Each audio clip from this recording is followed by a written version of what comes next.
Hi, everyone. Welcome to our to the start of our annual conference, the ICLS Annual Conference on Mass Intellectuality. This is the first of two panels that we're going to have today. This one titled "The University and the Archive," or "The Archive and the University." And then we've got one in the afternoon called "Thinking the Universal." And we will round out with a keynote by ethicist and philosopher Denise Ferreira da Silva this evening from 6:30 to 8. But I'd like to welcome you all and extend a very warm welcome to our panel this morning. The idea of mass intellectuality is something, it's an issue, it's a problem, it's a question that we want to consider over the coming academic year. And so this is kind of inaugurating, hopefully, a set of programs and practices and engagements to come.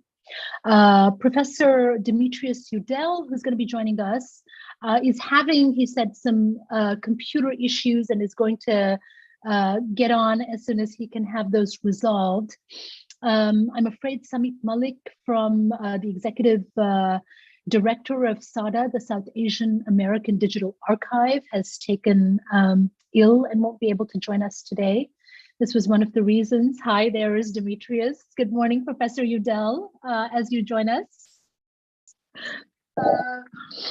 And we can't quite hear you yet, but that's okay. We will hear from you soon.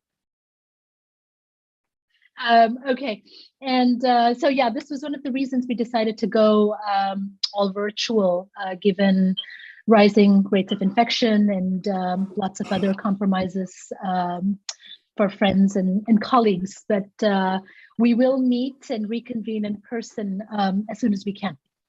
Okay, so the question of the archive and the university, we could begin maybe by thinking about the university itself as a paradoxical space, a space of social mobility, of upward mobility, and of intellectual emancipation, but also a space or a particular form of enclosure. And this is a term that we'll come back to. It's going to organize, in fact, all of our presentations by student presenters to come. So the university then is also a particular form of enclosure, and it privileges a particular mode of intellectual labor through ideas of training, through professionalization. And as we know, and as we're acutely aware, sitting at Columbia University in New York, close to Harlem, the university is a real space. It's a real space, it's about real estate, and it's about boundaries. And it's about making and remaking boundaries in the interest of preserving particular forms of life that we think belong within the university rather than outside of it. Now, there's also to consider the specific history of the American university, right? So if the university comes to us in a sense from traditions of monastic training, monastic learning, indeed a space of refuge, a place of shelter, all important ways to think through the idea of the right to think, right? Free thought, the ability to express oneself, to think across boundaries, borders, disciplines with freedom, right? So if we think about that as one aspect of the history of the university, the American university is a very particular kind of an animal, right? We see, and we will talk today about the American university at the turn of the century into the interwar period, a profoundly significant moment in American culture, public life, and in the intellectual history, if you will, of the United States, when we're beginning to see the emergence of disciplines. So really the parceling, the kind of enclosure of modes of thinking according to disciplinary logics, according to ways of modeling ideas of rigor and form and frame and framing. And then, of course, we also have the research university of the period of World War II and beyond, the Cold War University, which is the university that we actually inhabit and which is itself, I think, and believe in a moment of crisis. Right? So the neoliberal university. So if we really wanted to think about historicizing the 20th century life of the American university, the particular idea of disciplinarity, the formation of disciplines, the idea of democratic education, the idea of research and the research university and the very particular linkages between the university and the outside, especially around the formation of social scientific disciplines, the opening up of the university to external forces through the politics of aid, through the politics of funding, right? Through philanthropy, what you might think of as American soft power. All of these, I think, are part and parcel of the life worlds of the university as a form, as a distinctive form. So colleges, universities, typically understood as a structure for, as I've said, social liberation, upward mobility, but also containing deep tensions and dichotomies underlying this premise. So in what ways do universities promote free thinking, ideas that change and challenge dominant or oppressive cultural narratives, while upholding them at an institutional level, and indeed at a material and really at a kind of at the level of spatial logics, of spatial politics.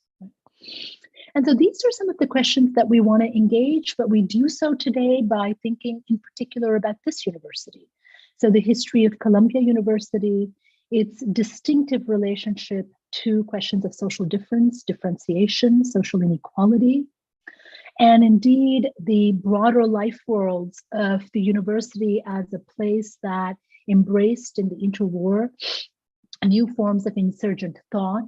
Our own interest has been in thinking about the legacies of B.R. Ambedkar, radical thinker of democracy, constitutionalist, right? Often seen as the architect, the framing architect of India's constitution, a kind of radical democratic document and so on. We've been very interested in associating the university, the American university, with the long histories of Indian democracy through the figure of Ambedkar. And what we've also been thinking about is the ways in which focusing on this connection allows us to also think about the histories of Columbia itself in a quite distinctive and different way. So to think through the interwar period, the relationship between the university and the outside, the ways in which the categories, the social analytics of race and caste were being both produced and reproduced and mobilized for certain forms of disciplinary thinking in the period, and to find new forms and formations of affiliation, of solidarity, and of intellectual intimacy that we might have missed sight of. So this is, broadly speaking, what we're trying to do today with this panel on the archive and the university. My co-conspirator in this project has been Tommy Sung.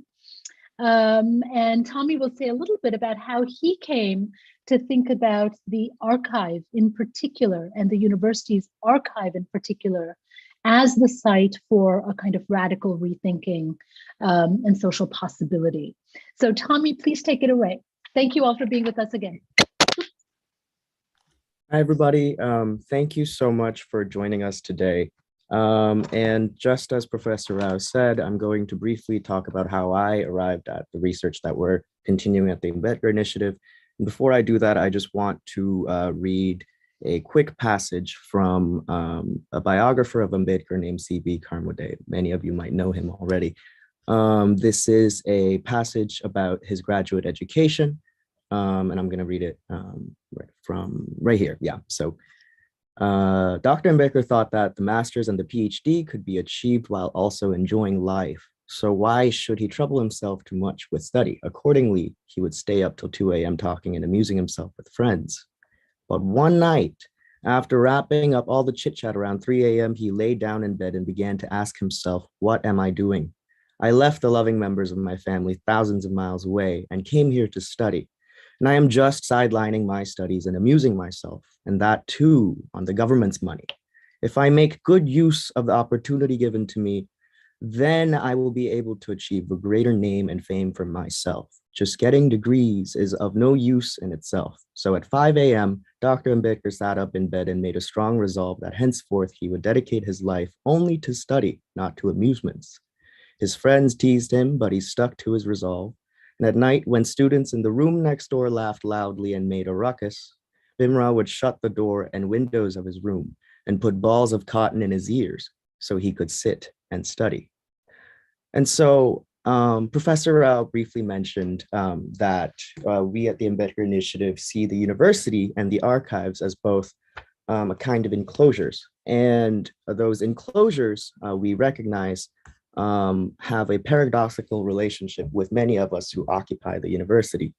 And the Columbia University and the slavery seminar, which I was part of for 4 years as an undergraduate at Columbia, was the main avenue in which I recognized the university as an ironic space, one that does not simply produce knowledge for social mobility and progress, but also that extends the arms of the states and empires for the purpose of creating and reproducing inequalities and hierarchies. And the Columbia University and Slavery Seminar also opened my eyes to the relationship between the borders in our thought, as well as the borders that we witness today in terms of national borders, in terms of social borders, and in terms of political borders as well. And this concept of the border got me thinking about what Professor Rao mentioned as the enclosure of the university. The enclosure of the university is simultaneously egalitarian, but it is also at the same time aimed towards reproducing, as I said, the inequalities that are deeply foundational to the United States as well as India. And considering this, I think this roundtable could be an exercise, an exploration into how we might balance the sort of abolitionist and reformist ethics in imagining and creating the archive and the university, and using those two enclosures, how we might maximize access to these enclosures and minimize the violence produced and reproduced by them. So yeah, I'm very excited to speak with everyone today. And thank you all for joining. Thank you. Thanks, Tommy. And, you know, I want to do a quick round of intros before people jump in and start speaking.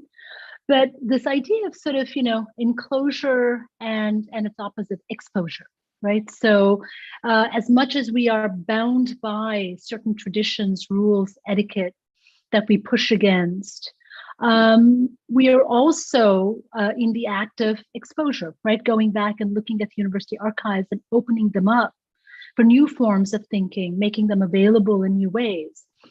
Tommy mentioned the Ambedkar Initiative and the work that we've undertaken, which is to create a finding aid for Ambedkar in our university archives. Now, Ambedkar has a slight presence in the archive, but he has a presence as someone who was a well-known adult.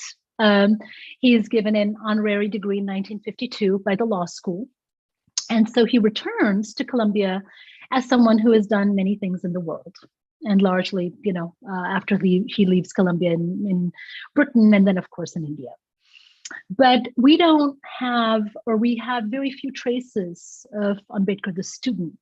And Tommy began with that lovely note about actually creating a kind of self-enclosure in order to think as well as one possibly can, which is, I think, Ambedkar's great interest across his life. And so we have very little, we find few traces of Ambedkar the student, which is, you know, which makes all the sense in the world. You know, we have an account of his transcript, we know how well he did, we have some autobiographical and biographical accounts, but we want to think a little bit, or we wanted to think beyond that, to think about the idea of training, of disciplinarity, and to think about the kind of social surround that Ambedkar might have experienced while he was at the institution. And therefore, this finding aid itself that we've been working on collaboratively, and it's collaborative, it's iterative, and it keeps growing, right? The circle keeps growing because, you know, we started with Tommy and a couple of other students, and over the years have grown to include many of the folks who are presenting here today. And so this finding aid is itself, and I've just written about it, and there's a piece that I've just published in South Asia called Ambedkar in America, which is about the archive and this archiving initiative. And the idea here is to think imaginatively across a range of personal correspondence, public papers, repositories, to think within and without the university, to create a new kind of a finding aid that allows us to think about the world that Ambedkar came into and also shaped anew by thinking about that world, right? That mode of worlding, of englobing in his own distinctive, critical manner. The second thing that I quickly want to say is that this collaborative mode of learning and learning from each other alters, back to the question of mass intellectuality, it poses the question of who is student and who is teacher, right? And so the teacher becomes the student becomes the teacher, and that mode of transference, which is really what the thought space of the university is also meant to enable, is constantly sort of happening in a very fluid way that is constantly altering and reshaping the positions, the subject positions that any of us occupies. And this, I think, is terribly important for the kind of collaborative project that is necessary, I think, for creating this finding aid that we're all in aid of or working in aid of. So let me say something very, very quickly about this group. This is a group of doctoral students, master's students who were with us for a couple of years before going off to London, actually. So members of the IGH master's program in the history department, as well as undergraduates. Vic Joshi, who'll start us off, he's a doctoral student in Teachers College. Kyle Zarif was in the IGH history program a couple of years ago. Yosan Alemu is a recently graduated ICLS student. Samantha de Ninno is a member of the IGH history program, just returning or will be returning soon from London, which is where the students are during their second year. Tommy Song, recently graduated and will be starting at Yale University in a program in American intellectual history and culture. And then Vasundhara Mathur, who was a member of the IGH history group, I think 3 years ago now, and who has remained in London. Just to give you then a flavor of the depth, the reach, the disciplinary or the interdisciplinary reach of the students who are part of the collective.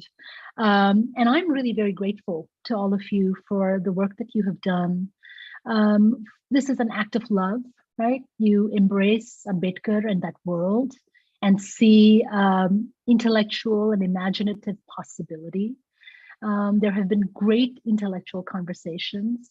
This is a brilliant group of folks. So thank you all for joining us. And I'm going to have Vic, Kyle, and Yosan be part of our first group. Each of them is going to speak for about 8 to 9 minutes. And then we'll move forward. Thank you all again.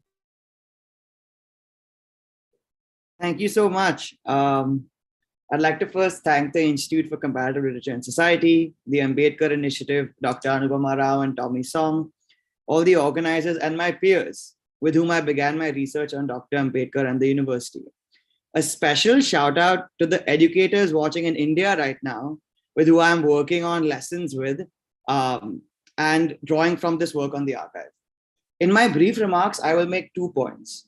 The first is illustrative, to describe an unfinished painting of a life world of the young Ambedkar at Columbia, and to bring the archive into the public.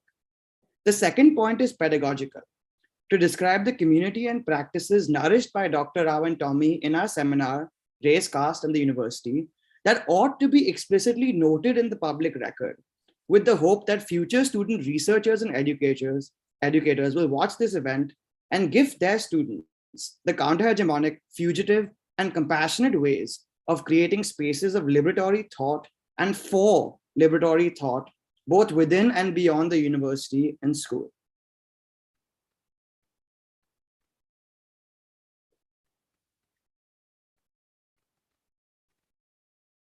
Second.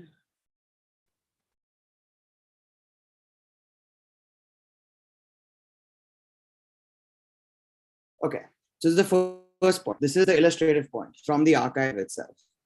So in 1913, Columbia University celebrated its 159th academic year. Quote, "More degrees will be awarded this year than ever before, the graduates numbering about 2,000, remarks a writer for the Columbia Spectator. When Nicholas Butler assumed the presidency of Columbia University in 1901, until a young Ambedkar's arrival in 1913, Columbia's enrollment expanded faster than Harvard, Yale, Princeton, and Dartmouth.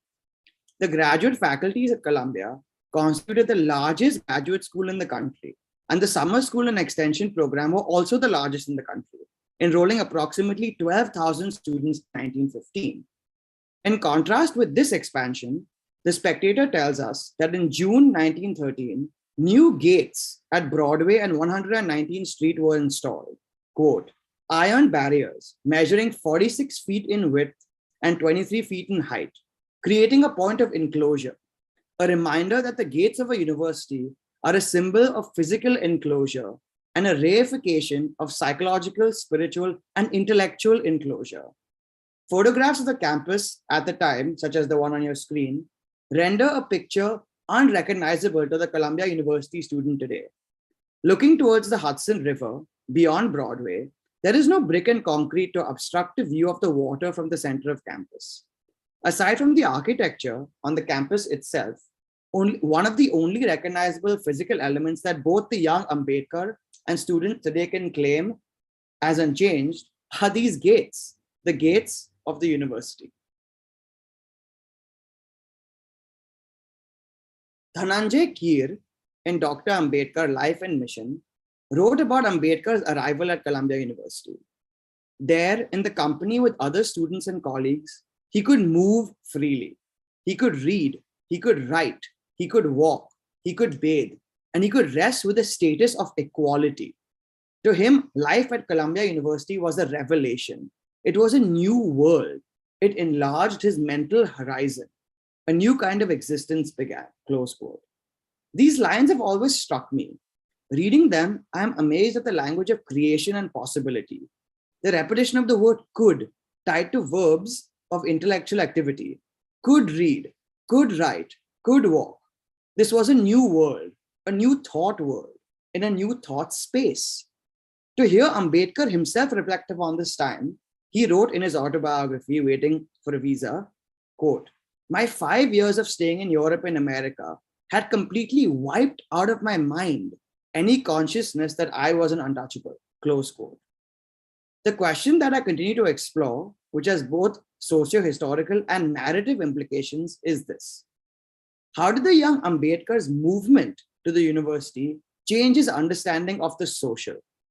I recognize that this question must be qualified by a few sub-questions.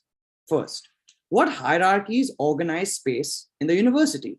Second, if traveling to Columbia University wiped untouchability from a young Ambedkar's consciousness, what pre-existing institutional cultures at Columbia remain present or, to be provocative, proved formative in Ambedkar's social and intellectual development? To ask my last question, I draw on W.E.B. Du Bois from his collection of essays and speeches entitled The Education of Black People, edited by Herbert Aptheker. Du Bois, writing here with specific reference to the aim and purpose of the American university, said, quote, "There is no other way. With teachers who know what they are teaching and whom they are teaching, and the life that surrounds both the knowledge and the knower, and with students who have the capacity and the will to absorb this knowledge, we can build the sort of university which will emancipate not simply the Black folk of the United States, but those white folk who, in their effort to suppress us, have killed their own culture. Men who, in their desperate effort to replace equality with caste and to build inordinate wealth on a foundation of abject poverty, have succeeded in killing democracy, art, and religion." So the last question that I hope to continue asking is, what spaces of and for liberatory thought, movement, interaction, and expression do we wish to see in the university? Two questions that closely follow, like shadows in my thinking, are, is the university capable of being such a liberatory space? And second, what verbs would best describe how we are to make such spaces in the university. Do we rebuild, reshape, reconstruct, restructure, or do we remove the prefix re, a signal of repetition and return, and take on verbs such as abolish, transform, create, constitute? Now, the second point to conclude that I would like to make is to spotlight the important pedagogical work done by Dr. Rao and Tommy as part of the Race, Caste, and the University seminar. An ordinary teacher will explain the text, but a sincere teacher will cede control and let you develop your own intuitions and questions by placing the text before you. In this seminar, our teachers exploded the idea of gatekeeping, exploded the idea of enclosure. Archives were open, resources were shared without hesitation, and the neoliberal individuation of students was undermined. Several forms of alienation were counteracted by group research, public presentations of student work with critical feedback, physical tours of Columbia University, and a recurrent line of inquiry on the question of the archive.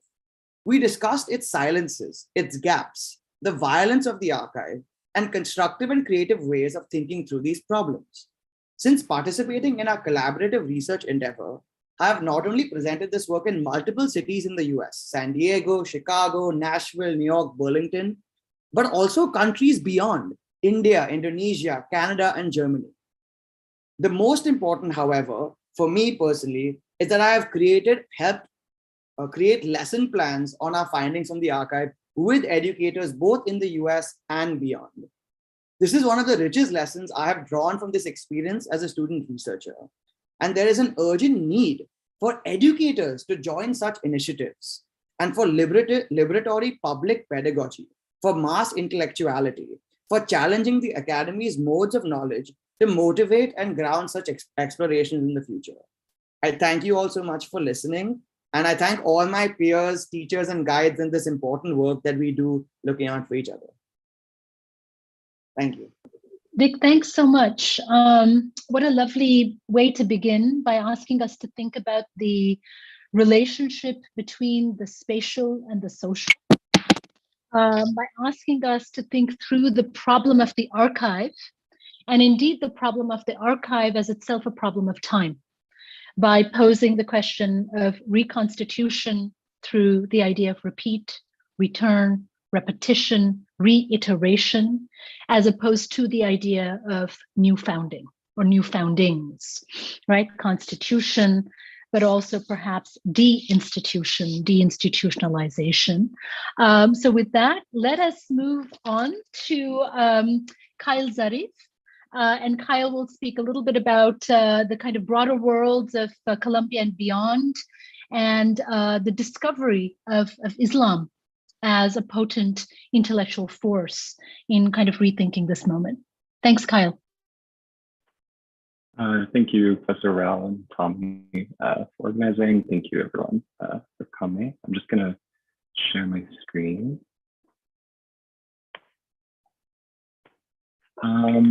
So for my presentation, I'm definitely switching gears a bit and actually taking us out of the certainly American university and expanding a bit on the research that I did with the Ambedkar initiative a few years ago.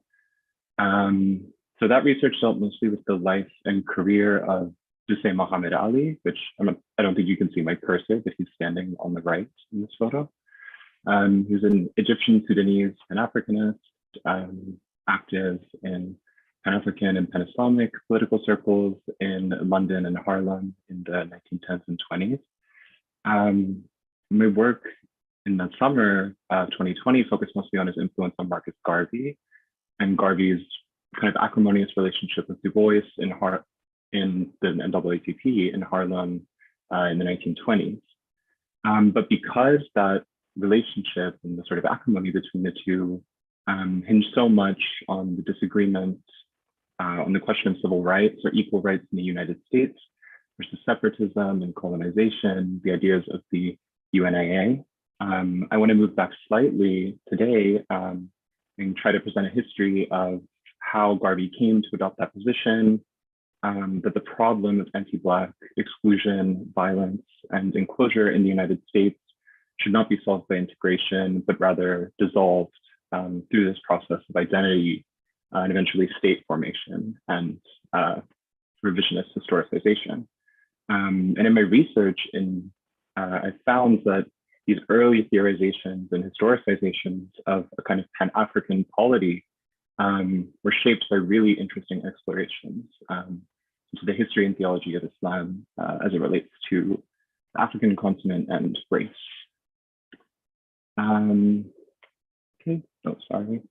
So I think it's like appropriate to start this narrative with Edward Blyden, who's considered by some to be the father of Pan-Africanism, Pan-Africanist writer in Liberia, writing in mostly in the late 19th century.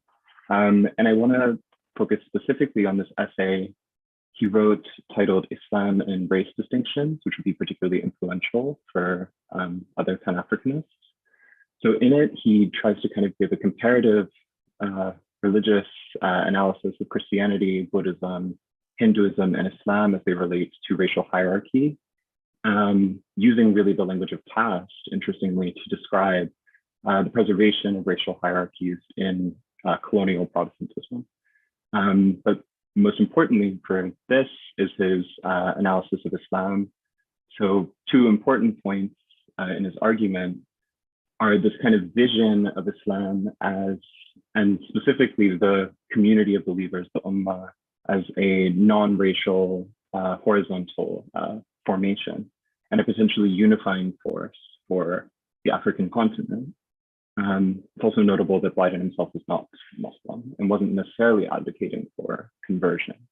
But the second really interesting and influential point that he would make would be this reading of Black figures in Islamic history to kind of stake out a place for Africans in Islamic history to discuss Islamic history as African history, which I think is really interesting and links to another point, which is the centrality of Egypt in his historical analysis, going back to ancient Egypt and the historical representation of ancient Egypt as a Black civilization, which has become really important in Pan-African history in general.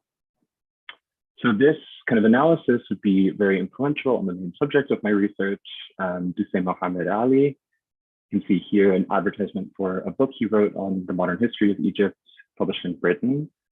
Blyden's influence on Dusay Mohammed would be evident in articles like this, which he published in the Fabian Socialist magazine in 1911, where he's kind of mirroring these arguments that Blyden was making several decades earlier about the unifying function of Islam in relation to the African continent and the African diaspora, and his advocacy of colonization, of the return of African Americans to the African continent, which for Blyden was shaped by his experience moving to Liberia through the American Colonization Society in 1850. But for Dusay Mohammed, this kind of exploration of African history and specifically African Muslim history would kind of be linked to a broader anti-colonial commitment.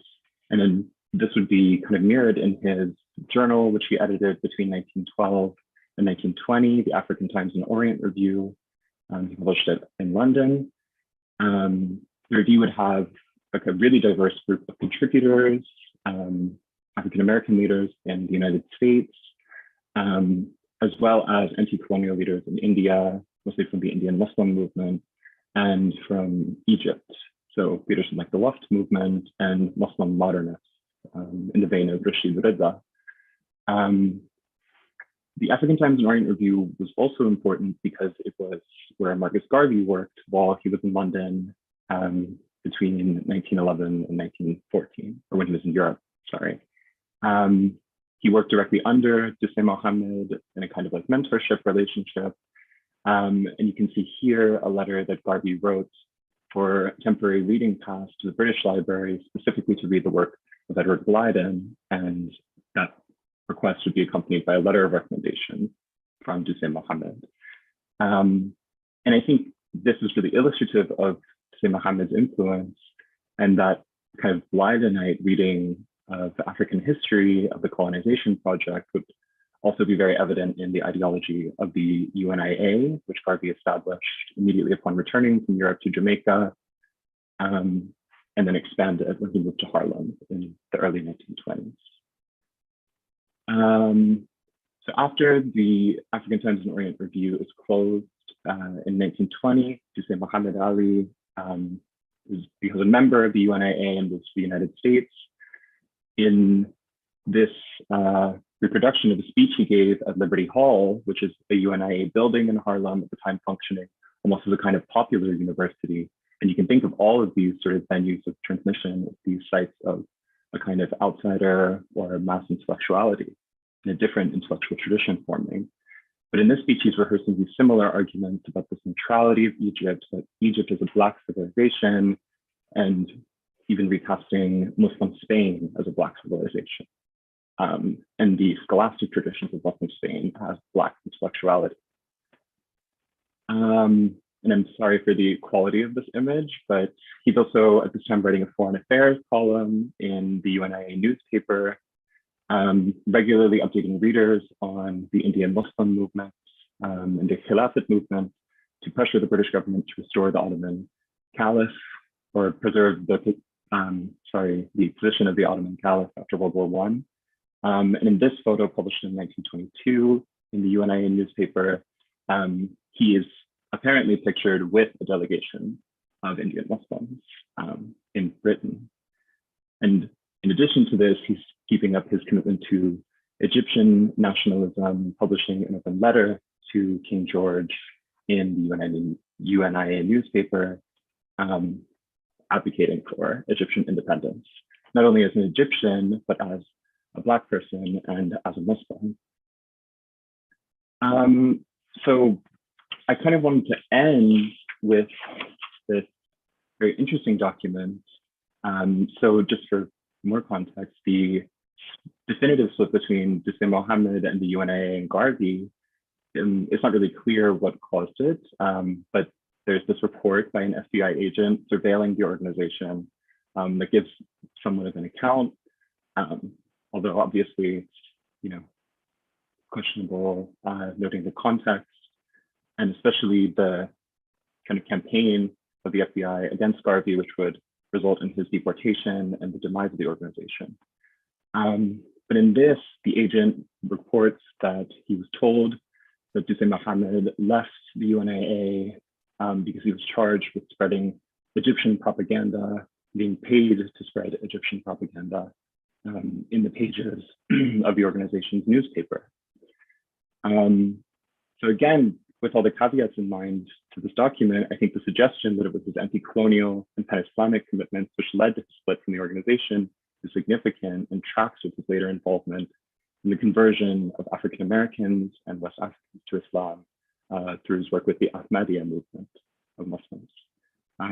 But just to conclude, I think it's suggestive of the contestation over what the Pan-African claim to history, to civilization, to Islamic history entailed, and what links should exist between the African struggle and the struggles of people throughout the Islamic world.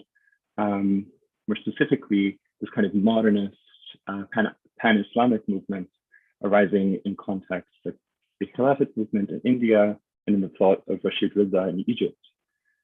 And I think that the influence of this contestation can be seen in enduring forms of kind of mass intellectuality in different Black civil rights publications and organizations, and in the international vision of Black Muslims and in the later Afro-Asian solidarity movements.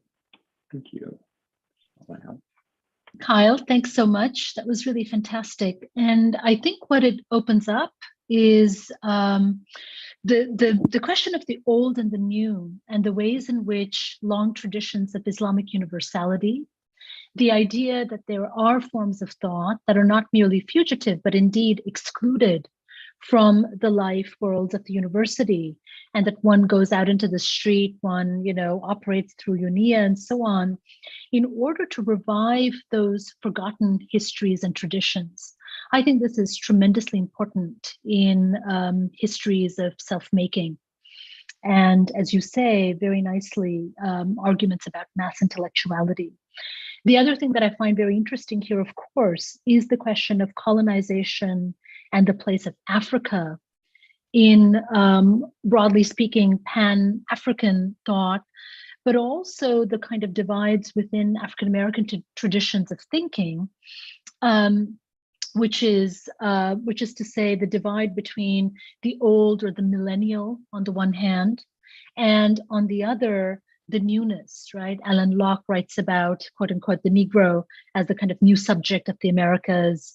We have named Chandler recently also picking up on the ways in which for Du Bois, the African-American is a new subject, right? In the context of the United States and within the long histories of Atlantic world slavery, enslavement, and so forth. And so this question about the old and the new, what it means to be within and without the institution, UNIA itself as you said, a popular university that takes over the life world of the streets.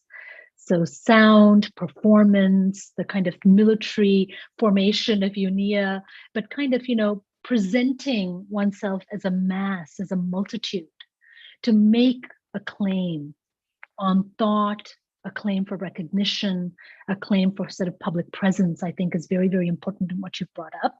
And from there, we will go to Ambedkar within the university, I think, and speak a little bit about caste in India with Yosan, and the problem or the question of sex and the social in the way that Ambedkar opens this up. And again, we've been talking a lot about the idea of enclosure. This is a term that comes up in castes in India when he speaks about caste as an enclosed class. Ambedkar talks in other ways, and we'll come back again to this idea of enclosure, the barbed wire, what cannot be traversed as a kind of social enclosure, and so on. And then constantly his effort to think about or to rethink social intercourse against this history of a kind of fundamental social divide and hierarchy, which is caste. So Yosan, take it away. Thank you. Thank you, Professor Rao. It's nice to see all of you today, and thank you all for coming. So as Professor Rao was saying, during my research with the Ambedkar Initiative, I worked closely with Ambedkar's seminal text, Castes in India, specifically on his thinking on gender, sexuality, and the social as it pertains to the founding and functioning of the caste system as such. And alluding to both Professor Rao's comments and Kyle's presentation, you can really see in the text itself this tension between old and new, which I'll get into with both as Ambedkar as a critical thinker, but also on his ideas of caste and gender, which really bridge this divide between old and new. And so I entered the essay itself, like through the text itself. So I was able to work from the ground up, from the level of the word. And I think reading Ambedkar in this way offered me like the ability to see his writing in a new way, because going from the small and the minute to the larger argument really helps you see the kind of like, really helps you see the structure and like the meaning from which Ambedkar is finding and concluding his arguments and also building his analysis. And so from gender and the social, you're also able to see his thinking on surplus, history, ideology, and the connection between them all. And I think also, as one reads Ambedkar, specifically in Castes in India, you can also see his own reading of the text, his own meditation on Indian culture and history and society. And I think what he offers is actually a really radical and alternative reading and rendering of Indian history that was completely unheard of. So I think it would be useful as a starting point to think about the time and place from which castes in India emerged. It was originally published in the Indian Antiquary, and I believe Ambedkar was the youngest scholar and perhaps only the only Dalit writer to ever contribute to the journal. And he was also a student of Alexander Goldenweiser, who himself was a student of Franz Boas. And when Ambedkar attempts to explain caste, he's attempting also to bridge together Indology with the new social sciences, for instance, like that of anthropology, and actually Caste in India was given as a lecture at Columbia University as an anthropology lecture. So you can really see this influence from both his academic experiences as well as just like his experience as being a Dalit student and scholar. And I think it's also important to contextualize this writing in this way to get a bigger sense of why and how he was thinking in the way that he was. And as a Dalit scholar, Ambedkar was prohibited from reading critical texts within the Indian tradition, such as the Dhamma-shastra. And he was also prohibited from reading in Sanskrit. So for reference, in castes, he refers to Katkar, who was a Brahmin sociologist who studied at Cornell. And because Katkar was a Brahmin scholar, he was able to access the Dharma-shastra, among other things, because of his caste position. And like Ambedkar, Katkar also investigated this question of caste, but unlike him, he was not able to render a certain reading of caste and the history that would be able to see and connect the sexual relations as a fundamental reproduction of caste as such. And so in that sense, then, Katkar's relationship to Indology is completely different to that of Ambedkar, who, like I mentioned earlier, is attempting to bridge together Indology with the new social sciences. And part of this is due to his academic training, but also, I think more importantly, and also more interestingly, is the fact that he wasn't able to access this literature of ethics and etiquette. And so in that sense, then, his translation of caste was completely revolutionary. And Ambedkar then is also then both within and outside of these social institutions. He's within the institution of the university, like Columbia, for instance, but also outside of the social institutions that basically are foundational to Indian culture and society as such. And I think this in-between space that he inhabits allows him to think beyond the confines of caste and hierarchy as he's attempting to undo the rules that make caste coherent in the first place. And so in regards to thinking or in explaining this distinctiveness of caste that Ambedkar is bringing to the forefront, he argues that Indian society was initially exogamous, which means people were marrying outside of their social groups in a marrying outside of their social groups as opposed to endogamous, which means that people were marrying within their social groups, within their caste. And he says that endogamy was forcibly laid on top of exogamy. So what you see here then is caste being a social formation and practice of social power that was fundamentally tied to this question of gender and sexuality and the social. And I think I don't want to read the entire passage, but I think pulling a few quotes from the text itself is helpful in seeing the way that Ambedkar is articulating his argument. So he says, for instance, that caste in India means an artificial chopping off of the population into fixed and defined units, each one prevented from fusing into another through the custom of endogamy. Thus, the conclusion is inevitable that endogamy is the only characteristic that is peculiar to caste. And if we succeed in showing how endogamy is maintained, we shall practically have proved the genesis and also the mechanism of caste. And I think this quote is really helpful and crucial as Ambedkar questions how a society that was once exogamous can become endogamous. And I think the tension there allows him to find a possible answer to the problem of caste, that for him, this is actually the problem of caste, of how it is, how it works, and how it can possibly be undone. And here also, there's an understanding of enclosure, as caste quite literally separates, categorizes, classifies people and communities into a system predicated upon this idea of desirability, but also this idea of disposability and who can be rendered disposable and also surplus. And so then you see that enclosure and surplus and desirability are woven in together to produce caste as it is known.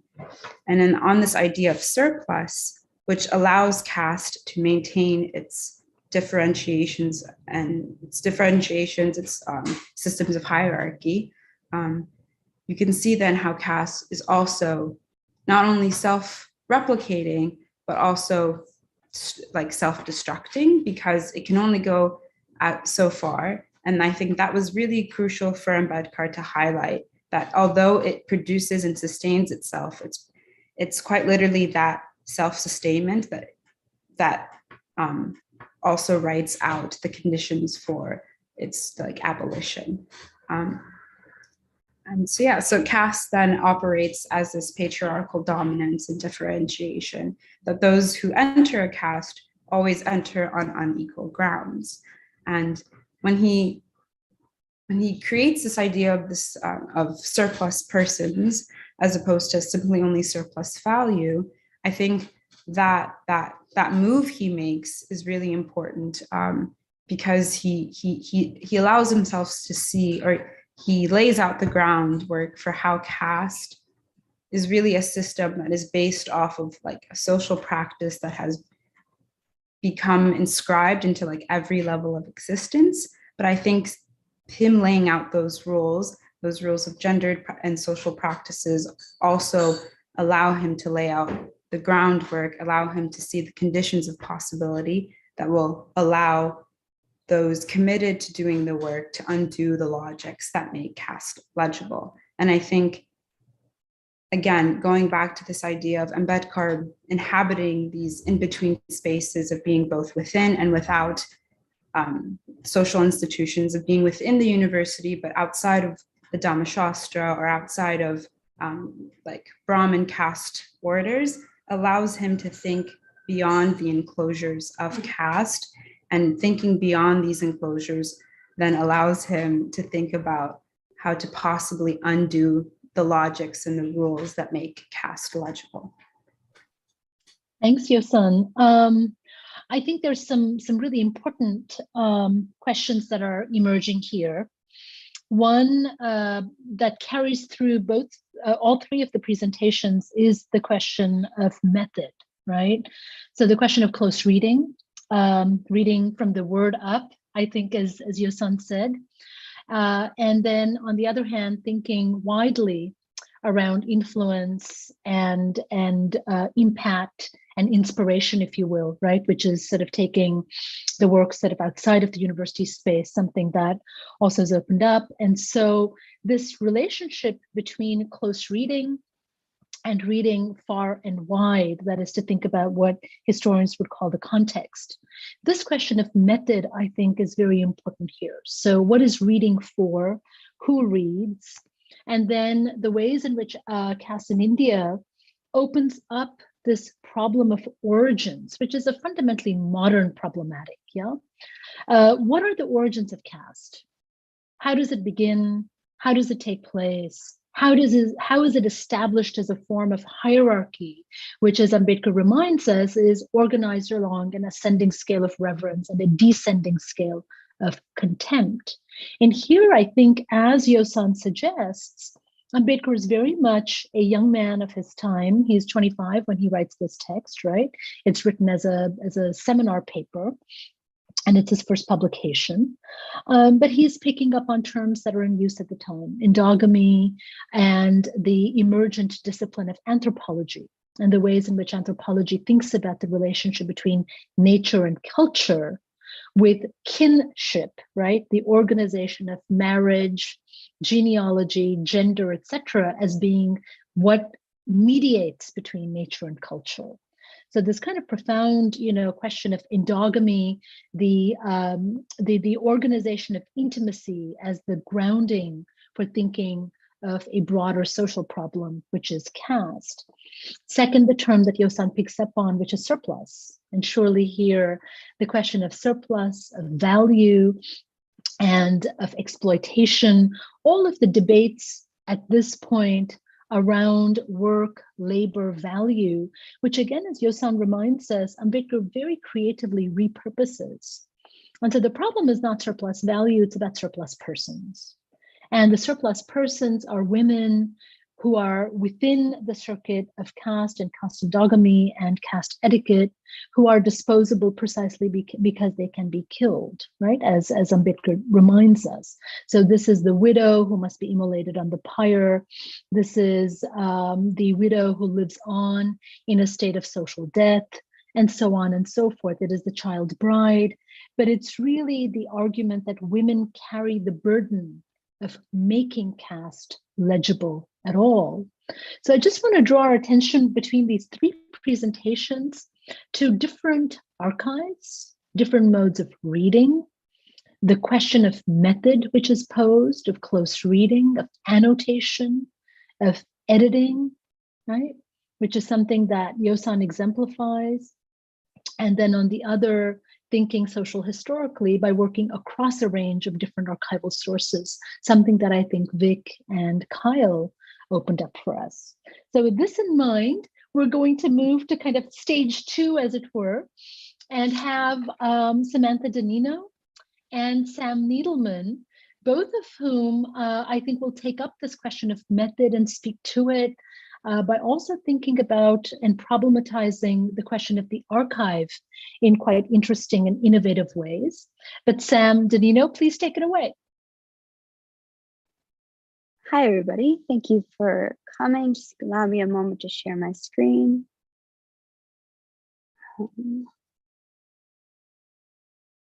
Sorry, doesn't appear to show up.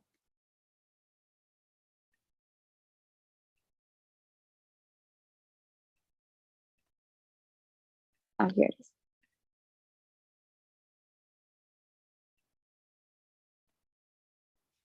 Okay, so my presentation is called He Could Move Freely, He Could Read, He Could Write, He Could Walk, the Possibilities of the Sonic Archive, Modes of its Sociality and Mass Intellectuality. So my interest in the Sonic Archive basically comes from C.D. Hartman's Wayward Lives, Beautiful Experiments, in which he does talk about public noise and its possibilities from being considered beautiful to disorderly to a statement of being. But especially of interest to me in this presentation today is her chapter on the Bedford Reformatory Riots in 1920, which were described by the New York Times as a noise riot and the din of an infernal chorus. So these ideas brings us to the potentiality of the Sonic Archive and how it reckons with ideas of enclosure, moving beyond those traditional limits, as in the case of B.R. Ambedkar.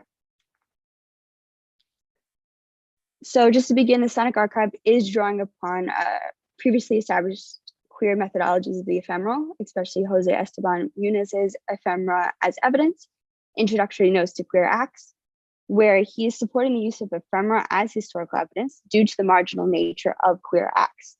They existed in a form that could be read by those that could, but could disappear from those that couldn't, such as performance, innuendo, gossip. And while this is not an overtly queer study, the same principles of marginality can be applied to understand the sonic world B.R. Ambedkar is entering into. So it allows us to also consider the everyday experience in fostering environments of mass intellectuality. Which brings us to B.R. Ambedkar, who I'm sure at this point we know is at Columbia from 1913 to 1916. He doesn't really talk a lot about his time in Harlem or the kind of social world he was inhabiting in Harlem, but we know from Kier's biography, and as Vic had pointed out before as well, the quote, he could move freely, he could read, he could write, he could walk. And I just wanted to emphasize on 2 points there, that he could move freely and he could walk.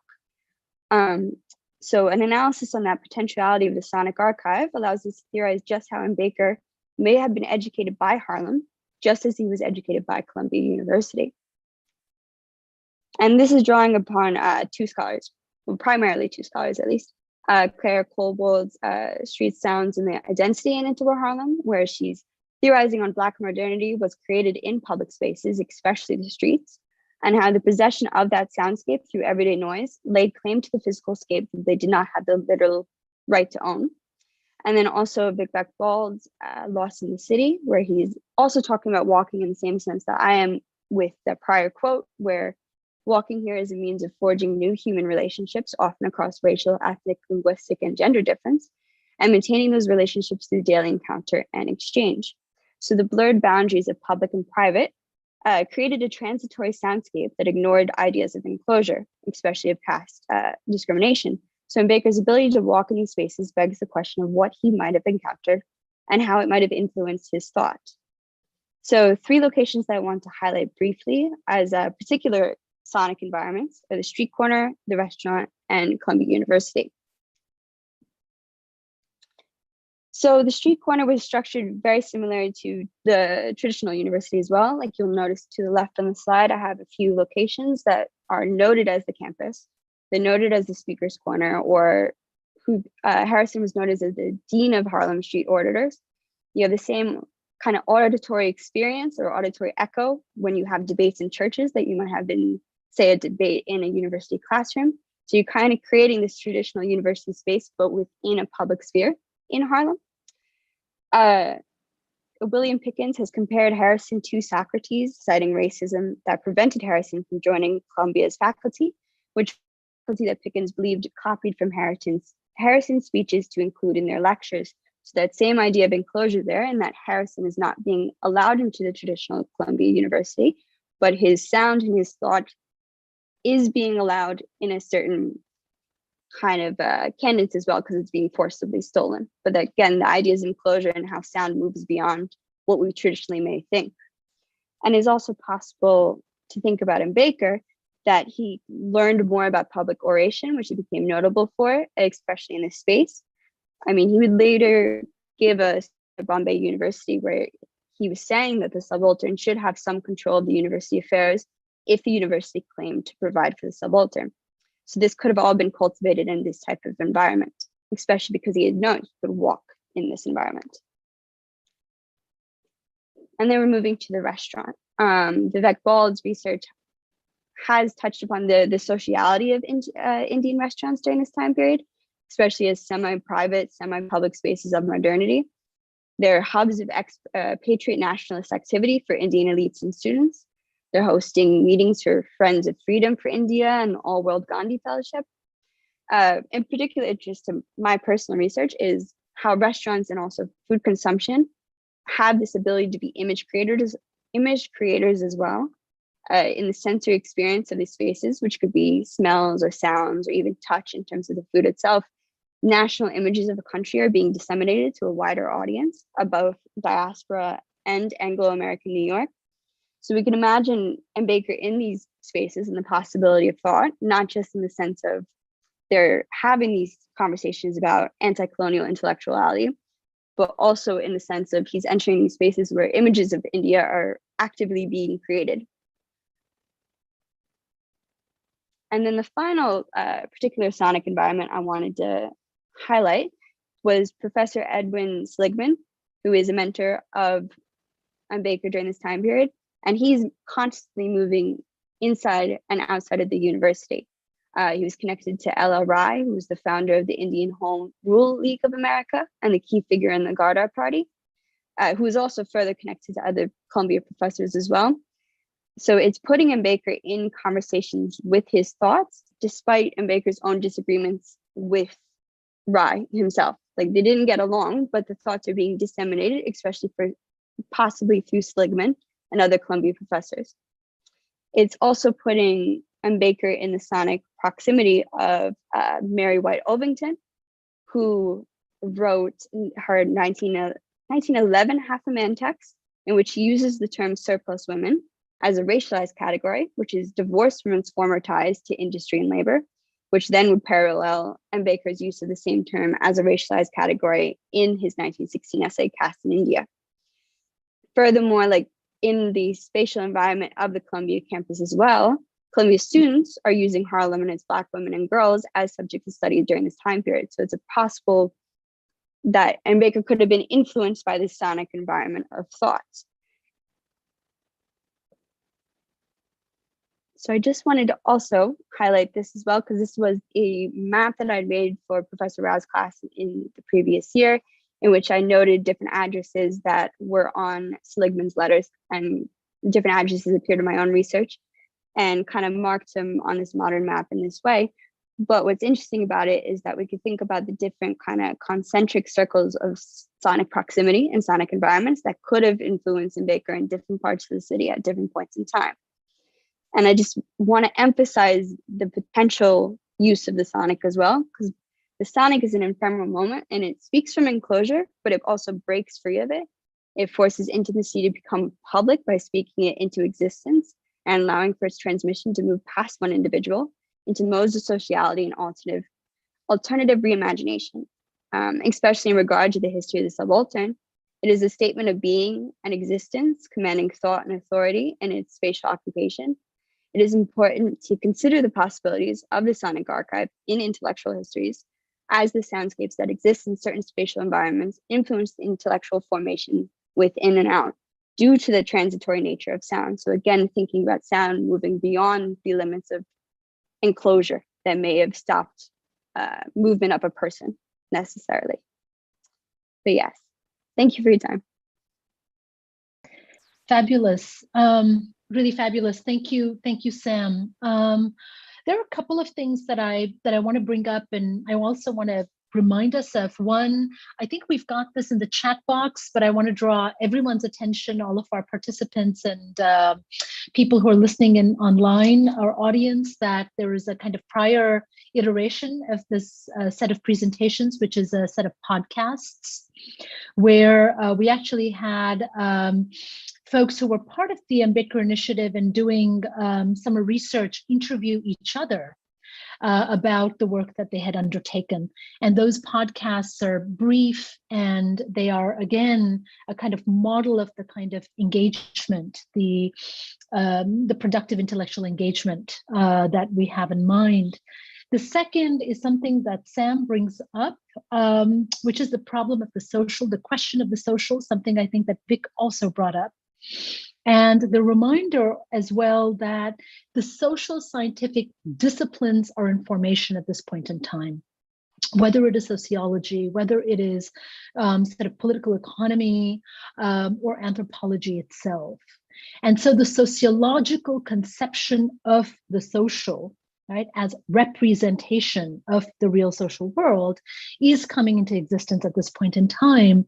And folks like Seligman, folks like Dewey, et cetera, are themselves deeply engaged in thinking within and without the university. Don't forget that Dewey, Seligman, et cetera, are part of the NAACP, as is Mary Ovington. And so those connections that we begin to see within and without the university are actually also being undertaken or mediated by something that Sam brought up, which is social scientific inquiry, the social scientific survey, urban sociology, and the way that it begins to produce racial problems as problems of social engineering, as a problem of housing, as a problem of remaking various forms of subaltern or unruly social life, to Sam's point of referencing Saidiya Hartman's Wayward Lives. All of this, I think, is very, very important for us to think about in terms of the movement within and without the university too. The second, which I think is really marvelous here, is to begin to open up the idea of a sensorium. That the sensorium is a set of both material practices, but they are also auditory.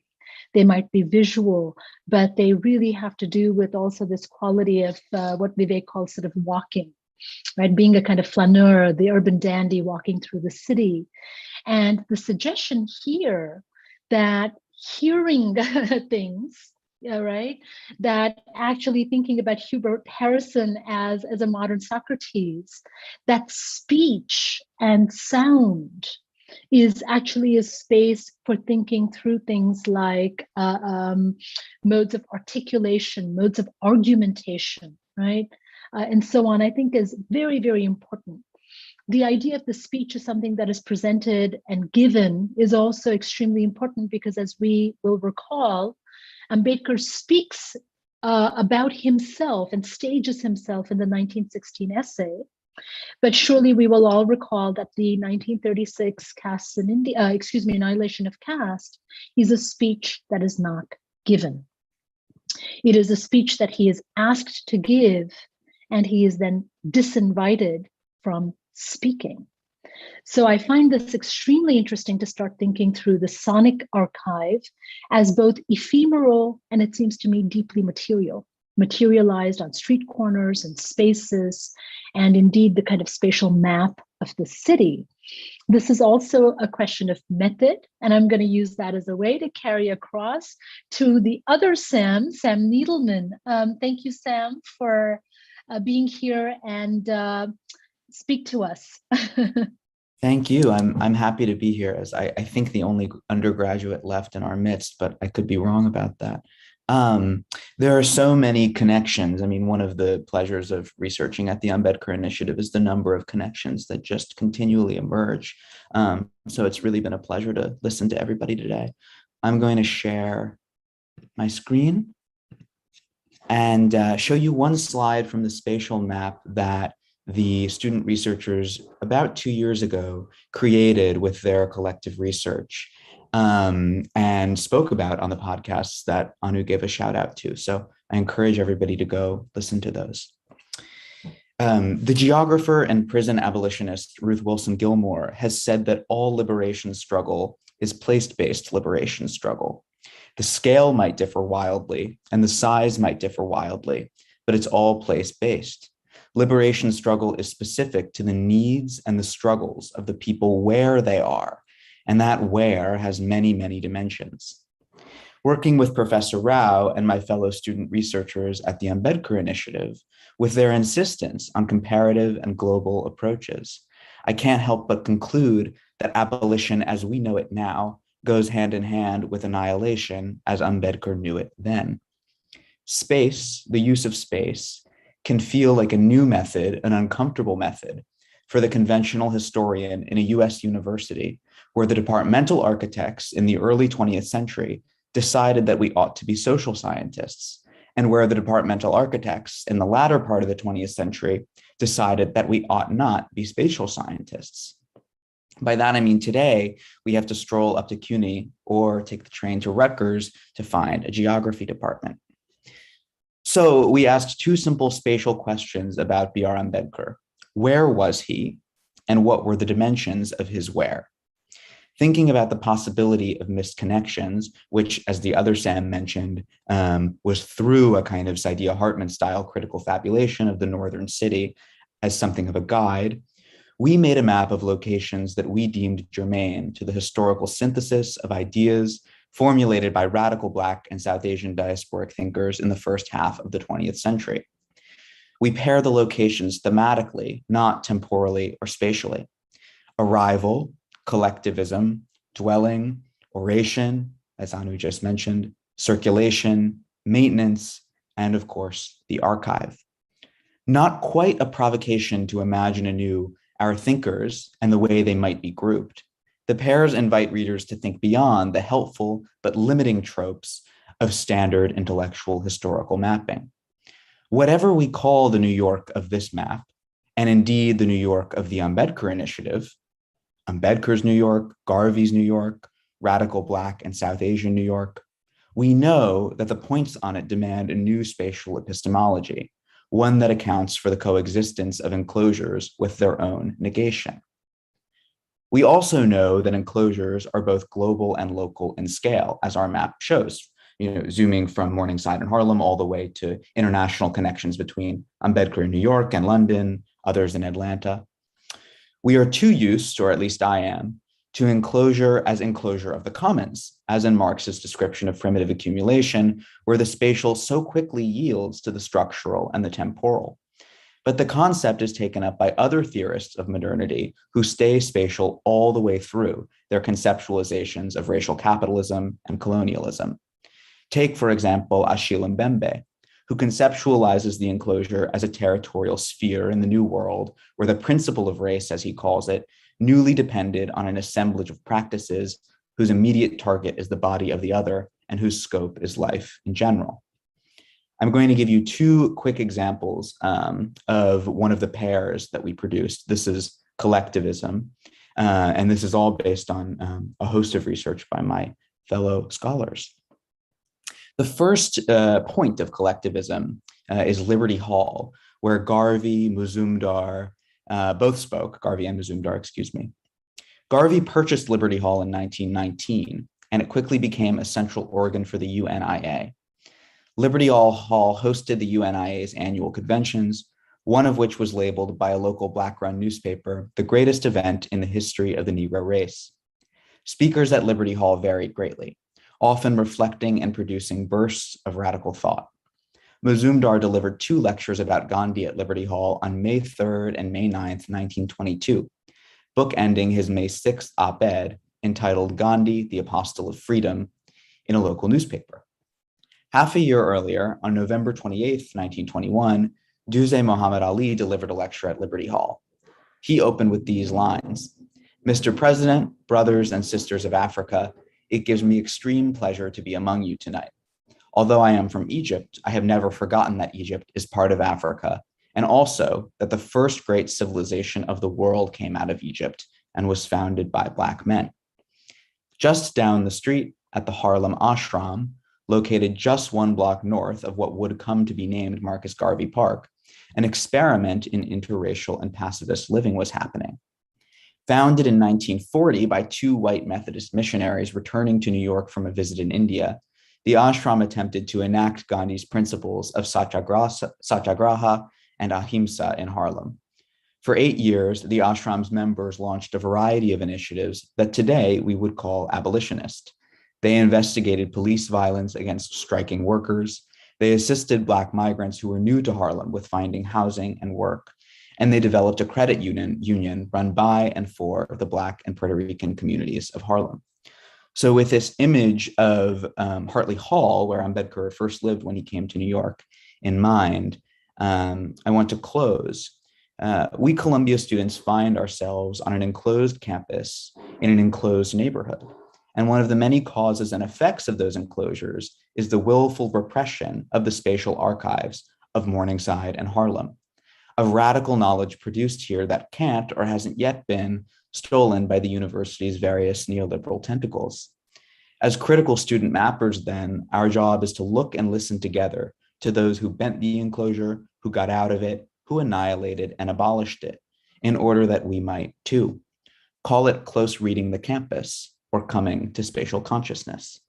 Thank you. Sam.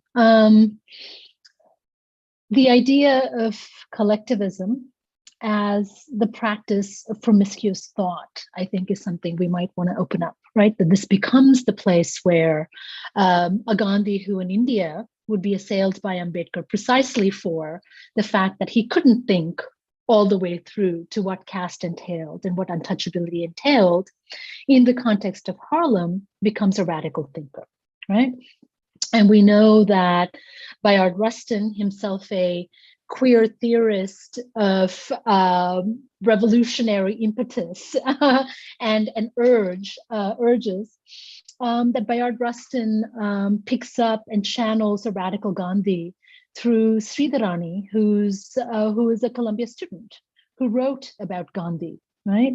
And so again, just to continue with this idea of thought where it lives, fugitive practices of thinking, but traces of knowledge, and the ways in which they are both produced perhaps within the university, but are taken up, expanded, elaborated, practiced, deformed, defaced, decomposed in the spaces outside of the university, Harlem Ashram, right? And other spaces. This, I think, is very, very important. So how does collectivism, how does the mass, how does mass action, how does the ephemerality of both sight, song, and the kind of spatial mapping or the spatial mappings that Sam Needlemen just opened up, what does this tell us about forms of affinity, of solidarity, and modes of promiscuous thinking? That is, thinking about unlikely connections,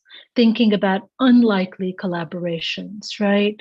So a Gandhi, a Bayard Rustin, a Haridas Mazumdar, a Lala Lajpat Rai, who becomes the muse in some ways, or the inspiration for Du Bois, but not Ambedkar. So we want to think through both connections and missed relations, right? And why some things don't happen. Why don't we know what happened between Ambedkar and Du Bois? Did anything happen before 1946? They were indeed in the same place at the same time. Our young man of 25, 26 is leaving to return to India at the very same time that Du Bois is coming into Harlem and is taking over crisis. And both of them are reflecting on something that is very far but deeply implicated for each of them, which is Ireland, right? and the revolutions that are happening there. So the imagination and the affinity with struggles elsewhere and the ways in which one might bring that close is, I think, something methodologically that both of the SAMs have opened up as we move from within the university to outside of it. So we'll continue with that and think through the work of imagination and utopia, I think, by moving to a kind of part 3 of our presentations. So Tommy Song and Vasundhara Mathur will speak one after the other, and then we'll open up for conversations with Professor Udell, who I will introduce after both of them are done, and then with Dr. Griffin, with Dr. Thabisile Griffin, who will open up for much broader reflection all the way through. All right.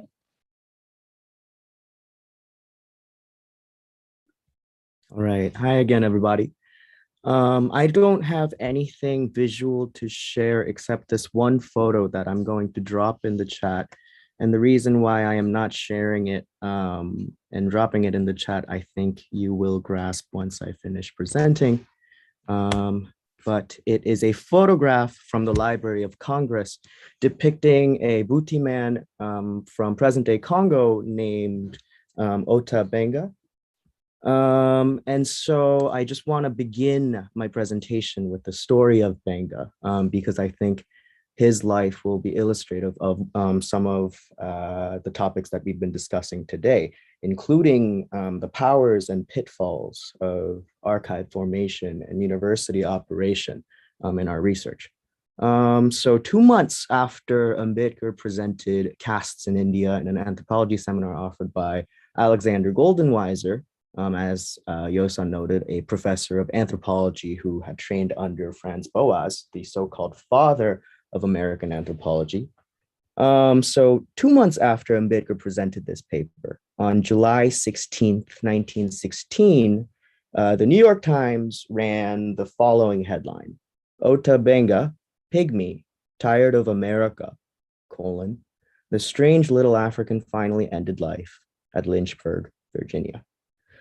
So Ota Benga, as I said, was a Buti man who in 1904 was kidnapped by a missionary explorer named Samuel Phillips Ferner near present-day Congo. He was brought to the US, to St. Louis in Missouri, for the St. Louis World's Fair of 1904 that celebrated the 100-year anniversary of the Louisiana Purchase, which expanded the United States territory by twofold, nearly twofold. And he was brought to St. Louis for the purpose of depicting the non-human and subhuman lives of the world that have been neglected by human progress and achievement. And so he was brought to the US as an ethnographic spectacle. And why am I mentioning the story of Ota Benga? Well, as I noted before, 2 months after Ambedkar presented his paper, Ota Benga committed suicide in Lynchburg, Virginia. He had 10 years before, in 1906, been caged in what is now today known as the Bronx Zoo. Back then, the Bronx Zoo, known as the New York Zoological Park, was led by some of the leading social scientists of the time, including a man named William Hornaday, who was the first director of the zoo, as well as Henry Fairfield Osborn, a Columbia professor of comparative anatomy, and Madison Grant, a well-known thinker of white supremacy, who was also a graduate of the Columbia Law School. So with the help of Osborn and Grant, Benga is caged within the Bronx Zoo. He is actually housed with the apes and the monkeys and the chimpanzees, and a memo prepared by Hornaday from 1906 reads the following: a genuine African pygmy belonging to the sub-race commonly called the dwarfs is now on exhibition every afternoon at the zoological park. His name is Ota Benga, and he can be seen during his working hours at the primate's house, working with the chimpanzees and the orangutans. He is accompanied by a fine young chimpanzee, which Mr. Werner has temporarily deposited in the ape collection at its primate house. Why am I bringing up the story of Ota Benga? Well, the whole spectacle of the human zoo in itself can be understood as an enclosure of mass sociality and mass intellectuality, much like how the university operates and much like how the archives operate. And another reason why I bring this story up is because during the same time when Dr. Ambedkar was in New York City, Benga was also in New York City. And what the craziest part is that both Benga and Ambedkar were brought to New York City with the help of a man named Herman Carey Bumpus, who was the director of the American Museum of Natural History. So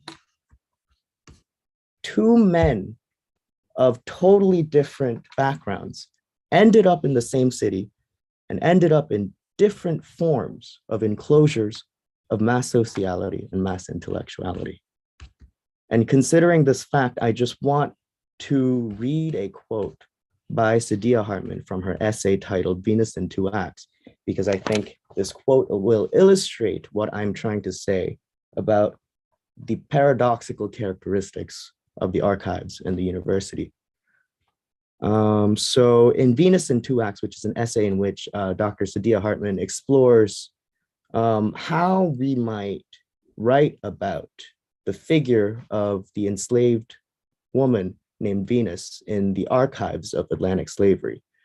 And she writes that her account that replicates the very order of violence writes against by placing yet another demand upon the girl, the woman, the enslaved woman in the archive, the figure of the enslaved woman in the archive, by requiring that her life be made useful or instructive, by finding in it a lesson for our future or a hope for history.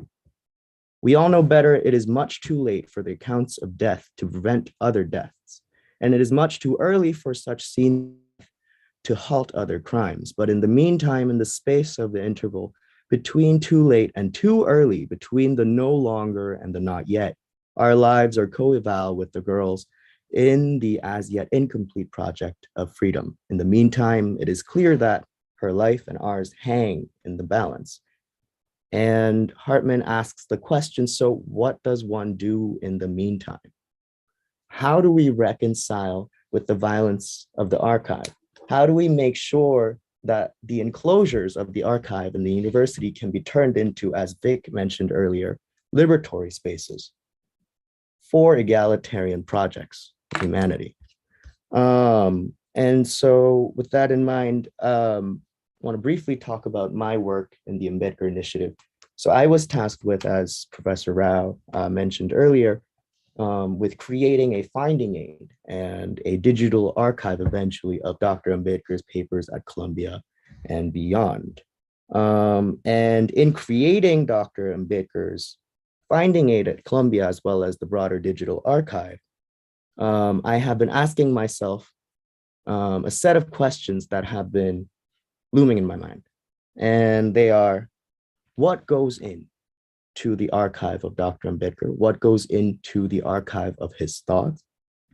And how do we establish the terms of use and the collaboration, management, and preservation of the finding aid and the archive? Who gets a say in establishing these terms?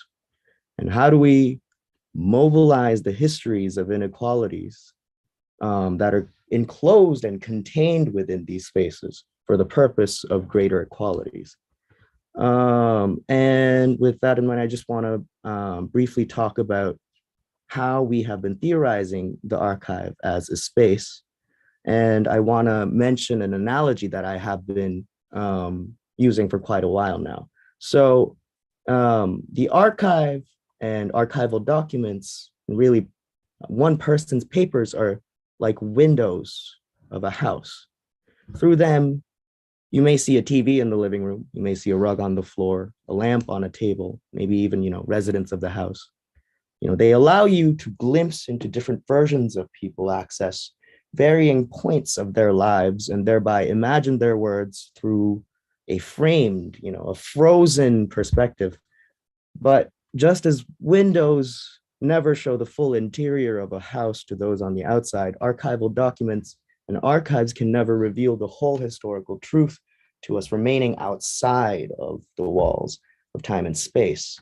So considering this, I think we have to ask ourselves, how do we make sure that we minimize the violence of the archive and maximize access to it? How do we democratize access to it? And what is the relationship between the real and the imagined in our efforts to maximize access and minimize violence? That's, I think, one of the main questions that I hope we can answer in our roundtable today. And so, yeah, thank you so much. Thanks, Tommy. I think this is a recurrent question. I don't know if we can answer it, but we can approach it perhaps yet again in perhaps new ways or in a distinctive manner. But I want to pick up on a couple of things, right? That the archive, that the incompleteness of the archive itself is curated, there was order, there was seriality, but there's also a kind of archival fidelity, right, that every historian brings to the task of reading a document. And yet, you speak about the interval. Time, space, a narrative must always be filled in. And this work of kind of imagining what lies in the gap, what lies in the interval, is perhaps also the project of rethinking the Ambedkar finding aid, right? It's constantly a work in progress. It's imagined and reimagined. It's always incomplete, but that incompleteness carries a different kind of ethical charge. It brings to us a certain set of problems. So a couple of things that you've brought up that I think are just worth thinking about. One, and I wanted to mention this because Samit Malik is not here. And the reason we had wanted him here with us today is that the South Asian American Digital Archive thinks about South Asia in the world. So the question and the problem of caste, deeply perhaps Indian, here in our conversation today becomes a conversation about American caste.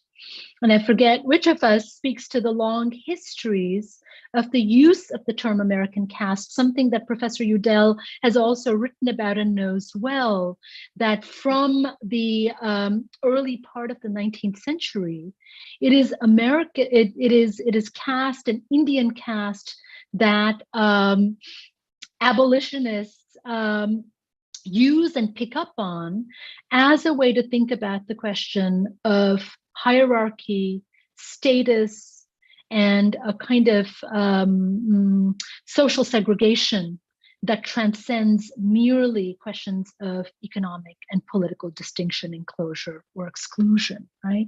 So caste becomes a productive term in the American lexicon or in the lexicon of African-American thinking as a way to begin to theorize the forms of racial exclusion, white supremacy that are taking shape across the 19th and the 20th centuries. Forgive me for losing my headphones. But I think this question of sort of thinking about South Asia in the world and the idea of a project like the South Asian American Digital Archive, which was a public access archive, speaks very much to the question that Tommy poses. How do we democratize archives?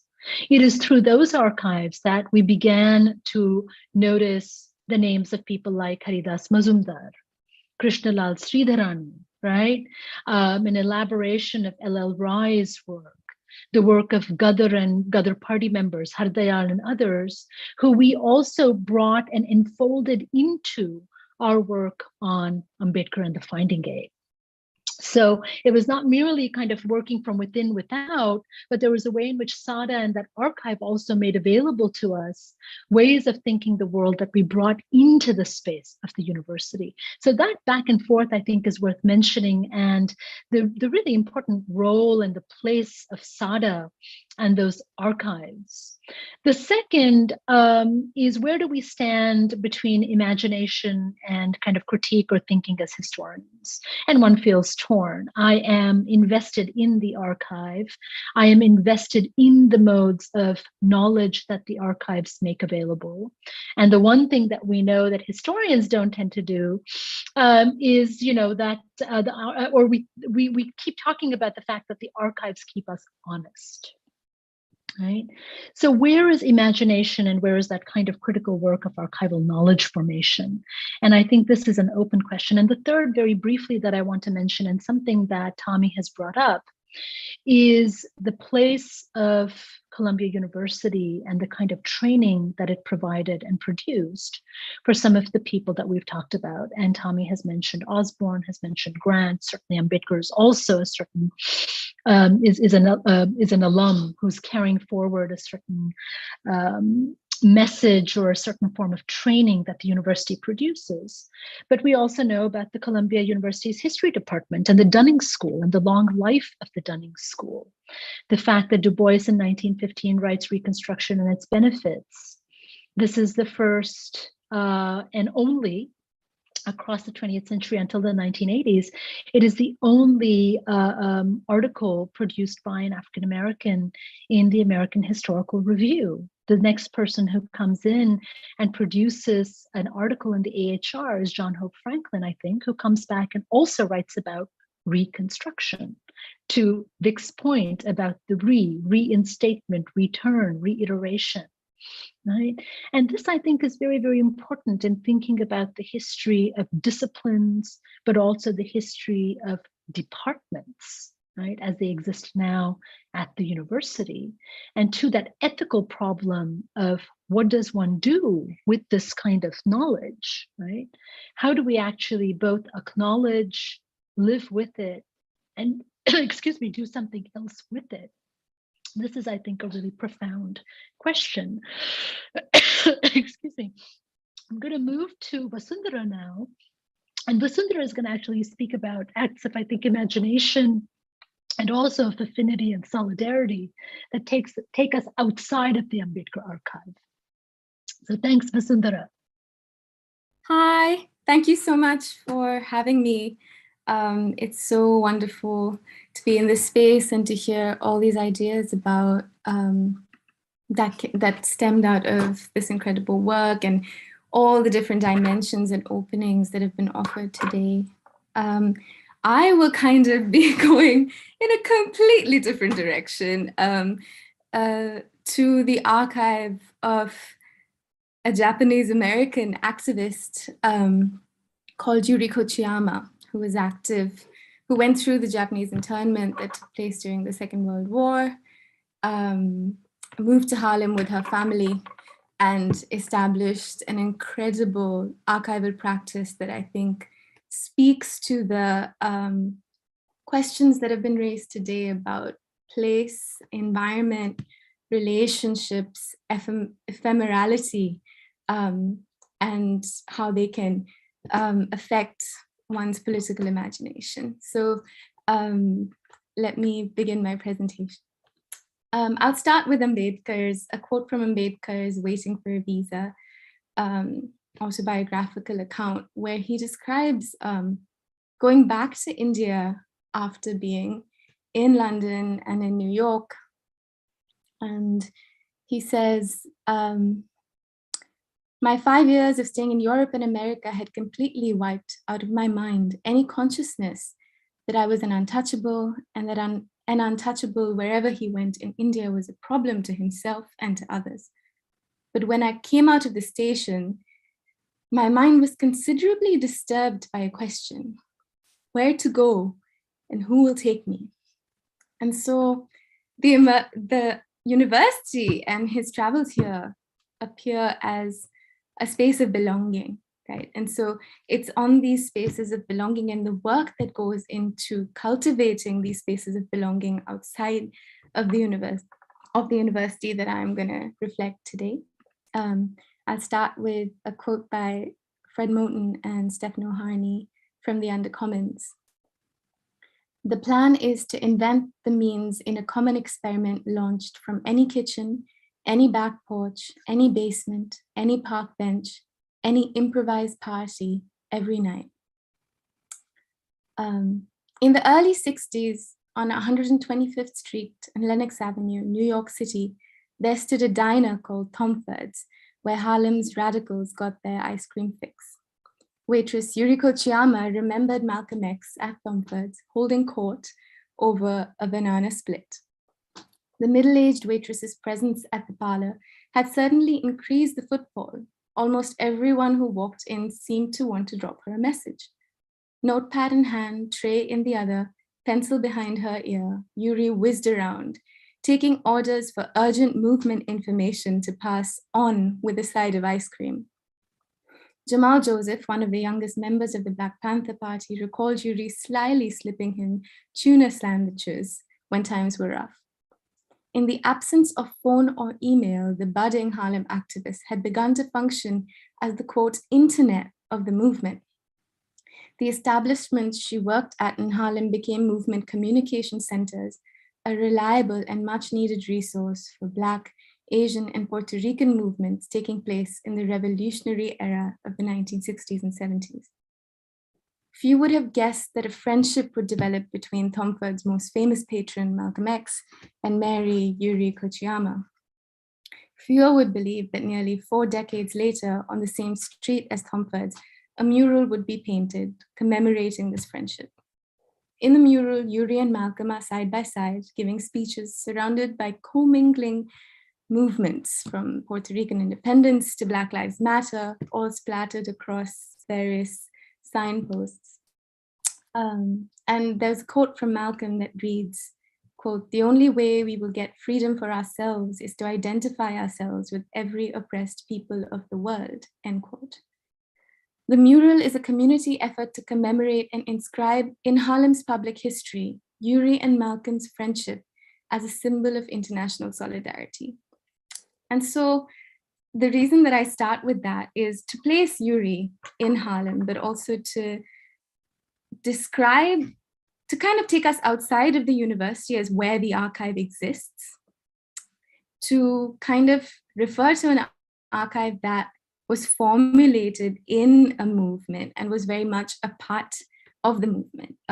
I came across the Yuri Kochiyama archive in a kind of enclosure. I was hired by Columbia University to basically unbox the archive and to make sure that everything was, in place. So when I opened the archive as a researcher, I had no idea what was coming. I was also sitting on the 8th floor of the Butler Library, which is called the Cage. It's like a locked part of the library where there's like one key, and it's really hard to access, and it's really dark. And I'm sitting here in this dusty place with all of these incredible pieces of someone's life.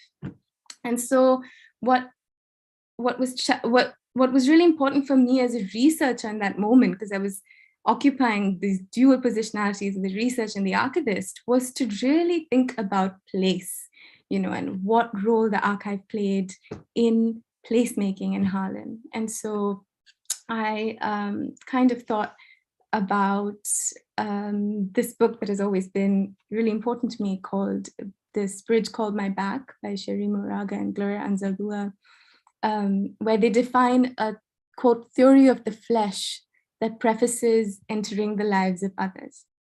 They define this theory as the creation of a bridge between ourselves and others, between the past and the present, and between the archive and our bodies. Their methodology is clear. We do this bridging by naming ourselves and by telling stories in our own words. These words take the shape of poetry, storytelling, of the atmosphere around a collective kitchen table. My role working with the Kochiyama family, I was very lucky to be able to meet Yuri's daughter, Orji Kochiyama, and over the span of the pandemic, develop a deep friendship with her. Really, this relationship with the family has really changed my orientation towards the archive, and really made me think about the preciousness of it. Yuri's archives, if anyone knows about Yuri Kochiyama or watches, there's a film called When Mountains Take Wing, which is a conversation between her and Angela Davis, which is a really beautiful conversation. But in the film, what I noticed most was that they were surrounded by these boxes, right? And those were the boxes that were in the archives. So Yuri's archives were stashed under her bed, and they were all over her apartment. They were, when her kids, 6 kids moved out, they were in this one particular room that was called by her husband Bill as the horror room. So she lived with them. The thorough and reliable nature of her practice of gathering, keeping, remembering, and utilizing the information they carried, whether that was political, historical, ideological, legal, social, sentimental, or religious information, was one of the main mediums through which she participated and contributed to movement life. So Yuri's archive is a result of her processes and practices of relation, and the curation of her archive, one she participated in. Her decisions to keep things were always in the hope of engendering future relation. So since she was in the internment camps, the internment camp at Jerome, Arkansas, she kept these series of diaries called Lest I Forget, with the names of every single person she ever met. And these archives are at Columbia University. So the questions that I began asking with her daughter Audie were, where is the archive done? Is it over? You know, because it exists in the catalog as starting in 1921 when Yuri was born and ending when she died. And there was something about that that felt wrong because Audie started introducing me as I began what ended up being an oral history project to people who are continuing to be impacted by Yuri Kochiyama's life, to whom this archive is very relevant, and in whose lives the archive is a living thing. Being at the university in this kind of enclosure, I wondered whether we were doing enough as an archive to contribute to its life, that I wouldn't go as far as to say that the university is responsible for, because activists and artists and people whose lives Yuri touched are doing that work. But how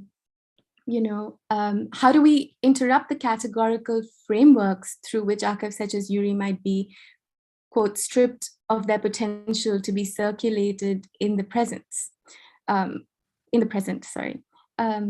I concluded that a thorough commitment to affective archival analysis of Yuri's archive is vital because it's an archive that was kept close.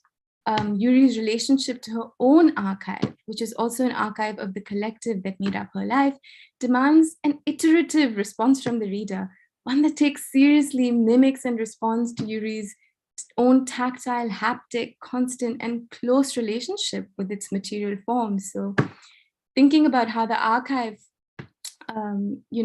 was used as an information center to correspond with political prisoners who a lot of her comrades ended up as and continue to be, a lot of her comrades continue to be incarcerated, such as Mumia Abu Jamal. How can the university continue those conversations and keep the archive going and learn from the nature of its curation? The way that I navigated that was by asking as many people as I could about what was it like to be at Yuri's house, because Yuri's house came to signify this incredible space of collectivity. It was called the Grand Central Station of the movement. And in the oral history interviews, the archive appeared to be stuck on the walls and in these boxes that I described earlier. And I was able to kind of collect that as a story. But I would end by quoting scholar of urban and post-colonial studies, A.M. Simone, who has argued for a broadening of how we understand impositions of precarity. Precarity is not only the lack of material resources, he stresses, but also the, quote, stripping away of people's capacities to desire and imagine ways of being with each other, of feeling empathy for each other, end quote. The radical commons must therefore, quote, create new forms of social life where it is made possible, if only ephemerally, to, quote, imagine acting in concert, end quote. For as Simone writes, Collaborative action is impossible unless the potential participants can envision such collaboration, imagine it, and sense its incipient outlines. Yuri's practices of radical hospitality therefore resisted precarity not only by making up for the lack of material resources through providing refuge, hospitality, and belonging as the university hopes to, but making up for the lack of spaces for imagining collectivity. And yeah, I would like to end there and kind of pose the question of how do we do that, with these ideas that have been given to us. Thank you. Thank you. Thanks so much, Vasundhara. And I think, two things that really come up here. One is the question of the archive as a place of slow thought, that one actually does need to sit and read or be with an archive or sit at the table, howsoever you want to define it, but that there is a kind of patience to reading, coming back to the question of method, to the question of close reading, or what kind of reading the archive demands of us. But it seems to me that that question of slow thought in the archive is very significant. Excuse me. The second is the way in which the world, the globe, appears in Harlem, right? And so this is a moment, or these are acts of kind of international solidarity, affinity, and creating relations, imagined and real, right? Political solidarity, political engagements, movement across borders and boundaries that really are about expanding a repertoire and a certain kind of political knowledge. So coming back to Blyden, coming back to Islamic universality, coming back to, Ambedkar writing castes in India sitting in America, right? So that dissonance, what does this mean? What does it mean to think about the university as also implicated in those forms of kind of worlding and englobing and sort of rethinking? And I think those two aspects are really very, very significant. And finally, and I'll stop before I introduce Professor Udell, the final thought that I had was also just how freeing it is to be able to think about Ambedkar before he became Ambedkar. We don't have, this is not the person who's giving evidence at the Southborough Commission, who is, worked with the START Committee, who's gone off to the Roundtable Conference and then had his engagement with Gandhi. This is the young man who appears at a university waiting and wanting to have his world exploded from within and without, right? And so there's something also very freeing about thinking about the figure, as it were, as a young man, right? Open to other forms of engagement, inspiration, influence, contextualization, which becomes very difficult as we move through the arc of Ambedkar's own life, perhaps, or maybe I'm wrong. But it was just something that suggested itself to me that many of the things that we've been able to do has to do both with the kind of openings that the interwar itself provided for these new frames of thought and thinking and possibility that carry over, I think, as Vasundhara reminds us, to the practices of internationalism well into the 60s and the 70s. Think, Black Panthers and the Dalit Panthers, for instance, right? But also there's something about the kind of early Ambedkar and the early history of the university in the 20th century that might make some of the things that we're doing available or amenable to us. But without further ado, what I'd like to do is to introduce Professor Demetrius Eudell, who's going to offer some comments and thoughts, but also speak from the perspective of his own work. He is a Dean of Social Science at Wesleyan and a professor of history. Political Languages of Emancipation in the British Caribbean and the United States is one of his books. And I think a forthcoming volume on Sylvia Wynter, the Caribbean feminist theorist, radical feminist theorist. And so I've invited Professor Udell to offer us a set of comments, though drawing on his own work, which has been about rethinking the relationship and the dialectics of caste and race, but perhaps also to offer any comments to what they've heard today. But whatever you want to do, it's always a pleasure to have you here. So thank you for being here. Well, thank you for the invitation. I don't know what I can say after all these excellent presentations. And by the way, Anu, the winter book is out, came out last month from People Tree Press, but the first run is already sold out. So we have to, yeah. Perhaps I'll just say something generally about what I see as a really important, something fundamental that you all have done, and then I prepare some comments. And I don't want to run up against my 15 minutes, so I should look carefully at the time. So in the presentations, what I find so inspiring is the way in which you locate yourself in the space where you are in the institution of the university, which, Sylvia Winter argues is that which is going to replace the church for providing the horizon of understanding by means of which we come to, imagine our contemporary modern world. And why the university I find so interesting is that if you think about where you're located, Harlem, and where you're surrounded by, that, and this is something that I would say major urban areas have not dealt with. So we think of, we're quite comfortable with the plantation imaginary, but we haven't really fully come to terms with the gentrification imaginary. That is to say, these centers of thought that are surrounded by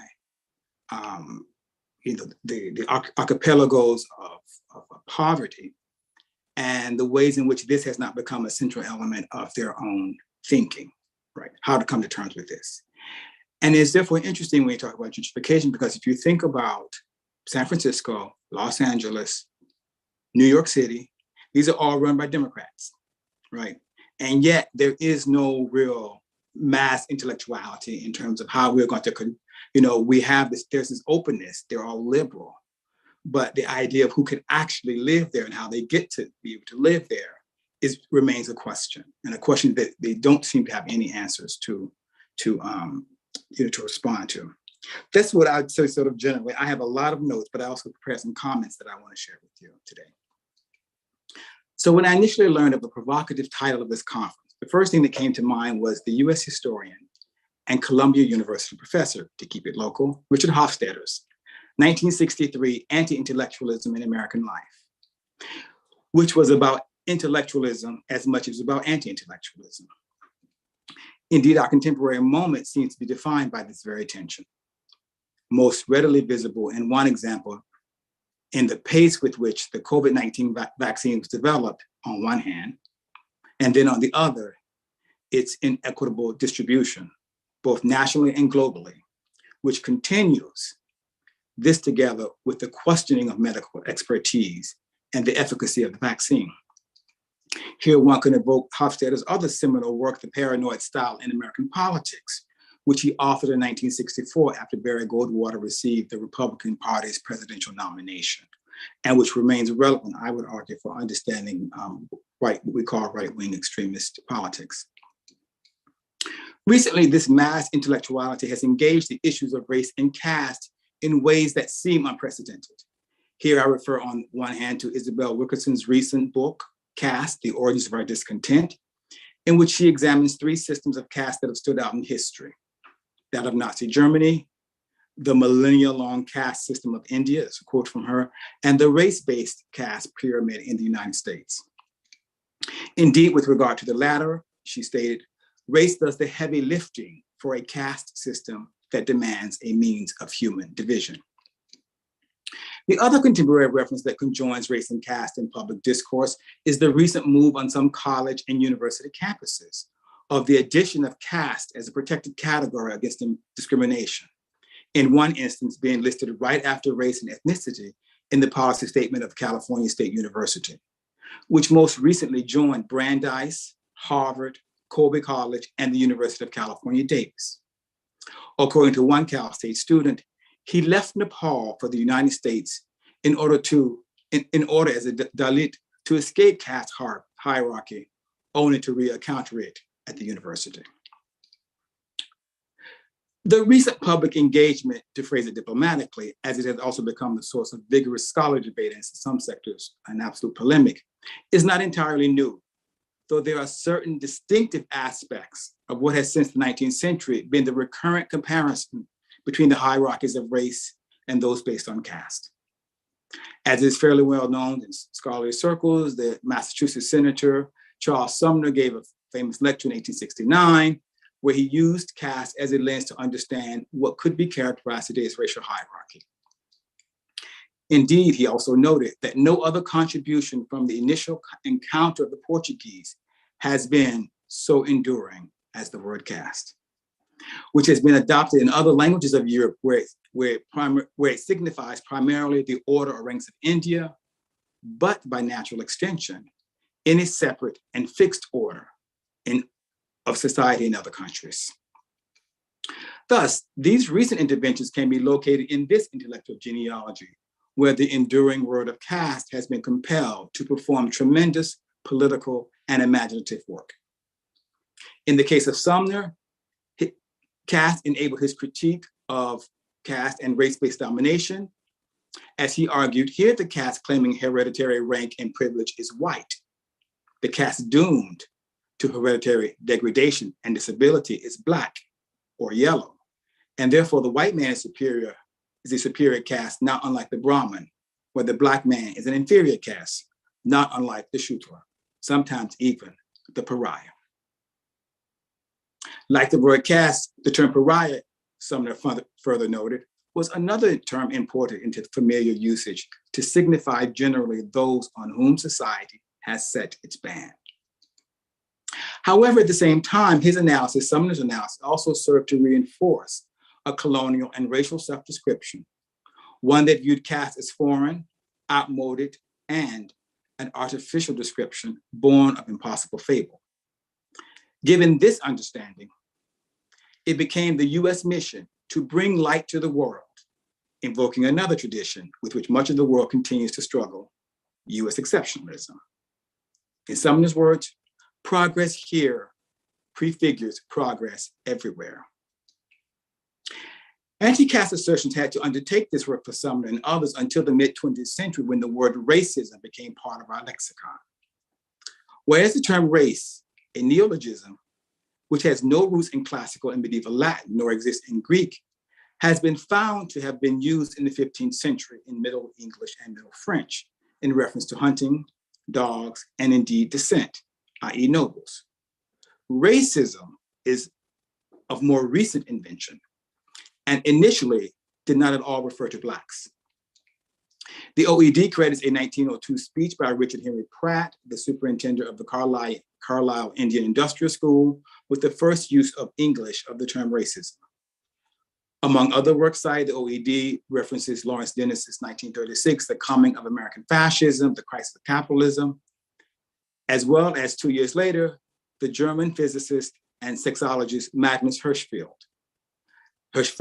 now regarded as a trailblazer for gay, lesbian, and transgender rights.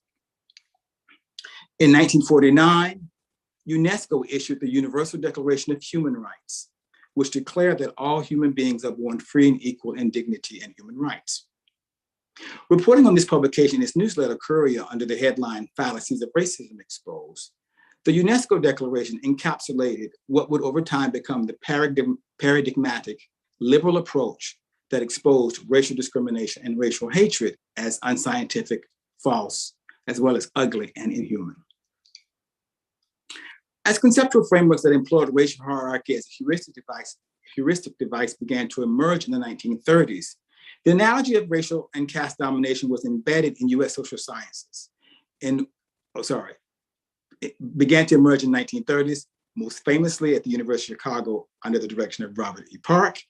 The analogy of racial and caste domination was embedded in the US social sciences, in what its harshest critic, Oliver Cox, characterized as the caste school of race relations.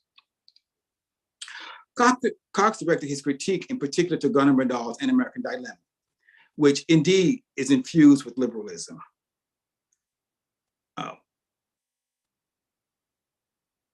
Okay. However, though certainly normative, there is something more complicated in Myrdal's rendering of America. For him, race is biological and genetic connotations, and class is generally used to refer to a non-rigid status group for which an individual member can rise or fall. Moreover, for Udell, a class analysis goes against the American creed, which has insisted upon condemning class differences, even paradoxically in the face of facts. This paradox, he argued, can only be solved when it is noted that the American creed does not demand equality of economic and social rewards. It merely demands equality of opportunity. Thus, Udell, using caste or anti-caste in order to address the specificity of US racial hierarchy, in part in response to liberalism, as well as then prevalent Marxist analysis, which, however insightful, still frame Black racial subordination as an epiphenomenon to an ostensible, more fundamental class structure. It was precisely in this context that Black writers parted company with the Communist Party, as can be seen from Ralph Ellison's representation of the Brotherhood of Man in Invisible Man, or Richard Wright's 1944 essay, I Tried to Be a Communist, or Aimé Césaire's Lettre à Maurice Thorez, where he resigned from the French Communist Party. While there are certainly issues in American dilemma with which one can quarrel, this insight about the US creed only providing equality of opportunity, but no assurance of achieving any economic rewards, can provide an opening onto the machinery of desire that Sylvia Wynter has brilliantly termed consumer egalitarianism. In other words, this enables an analysis of the functioning of hierarchies in both material and symbolic stroke perceptual terms. This is the work of caste. This work of anti-caste, too, dates at least to the 19th century. Johario Fule's well-known 1873 challenge to Brahmanism, where he argued the emancipation of Blacks in the US could provide a noble example, while also pointing out similarities with the expropriation of the indigenous peoples of America. As well, Catherine Impey's international journal, Anti-Caste, from the late 19th century, chronicled an impressive range of concerns and issues, including what was termed Southern outrages, lynchings, Blacks in the Caribbean, racial segregation and discrimination in US churches, which it was argued made it hard for a Negro to be a Christian, as well as chronicling the conditions of indigenous peoples in North America, Austria, South Africa, and though not its emphasis, India. This intellectual history makes the demand especially provocative of the 180 Dalits from the National Campaign on Dalit Human Rights, who in 2001 traveled to Durban, South Africa, to have caste included in the discussion of the World Conference Against Racism then being held. These advocates were in the direct line of genealogy of Ambedkar, who during the 1940s wrote a letter to Du Bois requesting copies of a petition submitted to the UN by Black Americans. Identifying himself as a student of the Negro problem, who belonged to the untouchables of India, Ambedkar asserted there was so much similarity between the position of untouchables in India and the position of Negroes in the Americas that the study of the latter is not only natural, but necessary. I want to underscore the word study, Black study, caste, anti-caste study. Yet I feel the opposing sides of the utility of using this analogy might not ever reach a détente. And although I've written on politics of languages and always insist on being attentive to the location and the moment of ideas being articulated, as time and space do matter, at the same time, this should not serve as a stumbling block to recognizing the impetus of the claims being made. To illustrate this, I shall conclude with a conversation that Du Bois, the consummate scholar who took ideas to the public, conducted with a Black student. In its March 1928 edition, The Crisis, in its March 1928 edition, The Crisis published a letter written by a very enterprising South Bend, Indiana high school sophomore, Roland A. Barton. Barton felt compelled to write because he disagreed with the journal's use of the term Negro. He questioned why the official organ of the NAACP would designate and segregate us as Negroes and not as Americans. He was opposed to the use of such a term for the natives of Africa, whom he felt should be called Africans or natives. According to Barton, the word Negro, or N-word, I'm not allowed to say that, is a white man's word made to make us feel inferior. Therefore, as a young worker for the race, he hoped that in the future, this term would no longer be used to refer to those of African hereditary descent. Du Bois did not dismiss in the least this young man's concerns, but rather took them quite seriously, attempting to fully engage him as to the wider implications of his inquiry. Du Bois responded, the matter was less one of names than what of names represented. And thus, if men despise Negroes, they would not despise them less if Negroes are called colored or Afro-Americans. Based on an analysis of the US and the global racial hierarchy, Du Bois noted, you cannot change the name of a thing at will, as names are not merely matters of thought and reason, but more profoundly are growths and habits. Thus, before the emergence of discourses that question the unitary subject and the naturalness of being, Du Bois had already insightfully noted, historically no name, neither English, French, German, white, Jew, Nordic, nor Anglo-Saxon, was ever completely accurate in describing the peoples to whom it referred. Initially, all of these were nicknames, misnomers, and accidents that were rendered accurate through wide use. A similar argument, he proposed, could be made for the use of the word Negro to describe the peoples of African hereditary descent. In this sense, Negro is quite as accurate, quite as old, and quite as definite as any name of any great group of people. Du Bois further asserted that even if Negro could be changed, such an alteration does not mean the issues would necessarily be resolved. Would the Negro problem be suddenly and eternally settled? Would you be any less ashamed of being descended from a Black man, or would your schoolmates feel any less superior to you? Seeking to involve Barton in the process of social change, Du Bois declared, your real work, my dear young man, does not lie with names. It is not a matter of changing them, losing them, or forgetting them. In the most unequivocal language, Du Bois stated what he saw as the fundamental issue. Get this rolling and get it straight, even if it pierces your soul. A Negro by any other name will be just as Black and just as white, just as ashamed of himself and just as ashamed by others as today. Early in his response, Du Bois had made this point in an equally compelling manner when he noted, the feeling of inferiority is in you, not in any name. The name evokes what is already there. Exercise the hateful complex, and no name can ever make you hang your head. For this reason, he came to the inescapable conclusion, it's not the name, it's the thing that counts. Come on, kid, let's go get the thing. Thank you. Fabulous. Thank you so much. I want to ask if folks want to open up briefly for some engagement with Professor Udell.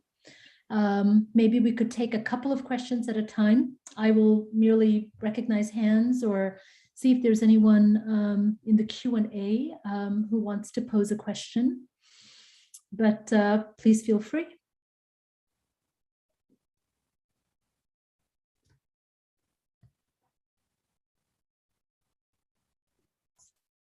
I just wanted to say, Professor Udell, thank you so much for speaking with us. And the quotes that you brought up by Du Bois really struck me because, especially the ones regarding the last few ones that you read regarding naming. And it made me think a lot about the relationship between names and words and languages and the different mediums by which we convey those names and languages and how they help us grow and habitualize different aspects of our lives, even ideas. And it made me think a lot about, what is really the relationship between names, which are, I guess, conceptual and sonic, and our thoughts. How do names impact and shape our thoughts, ideas, and systems of ideas? I really made me think a lot about that. So thank you.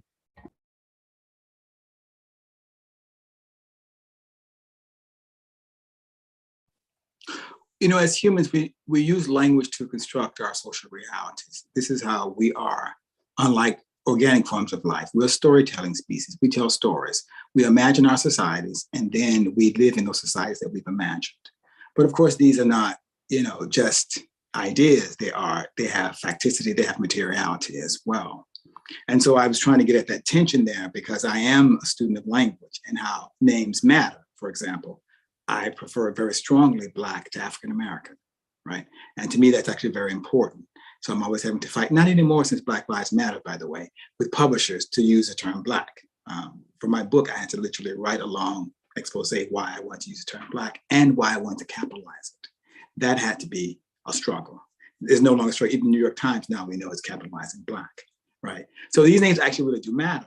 But what I think is really important, especially with the Dalits who are talking about going to the conference of racism, where Battaglia and everyone got caught up in trying to explain whether or not, the caste was like race. We realized that wasn't the issue.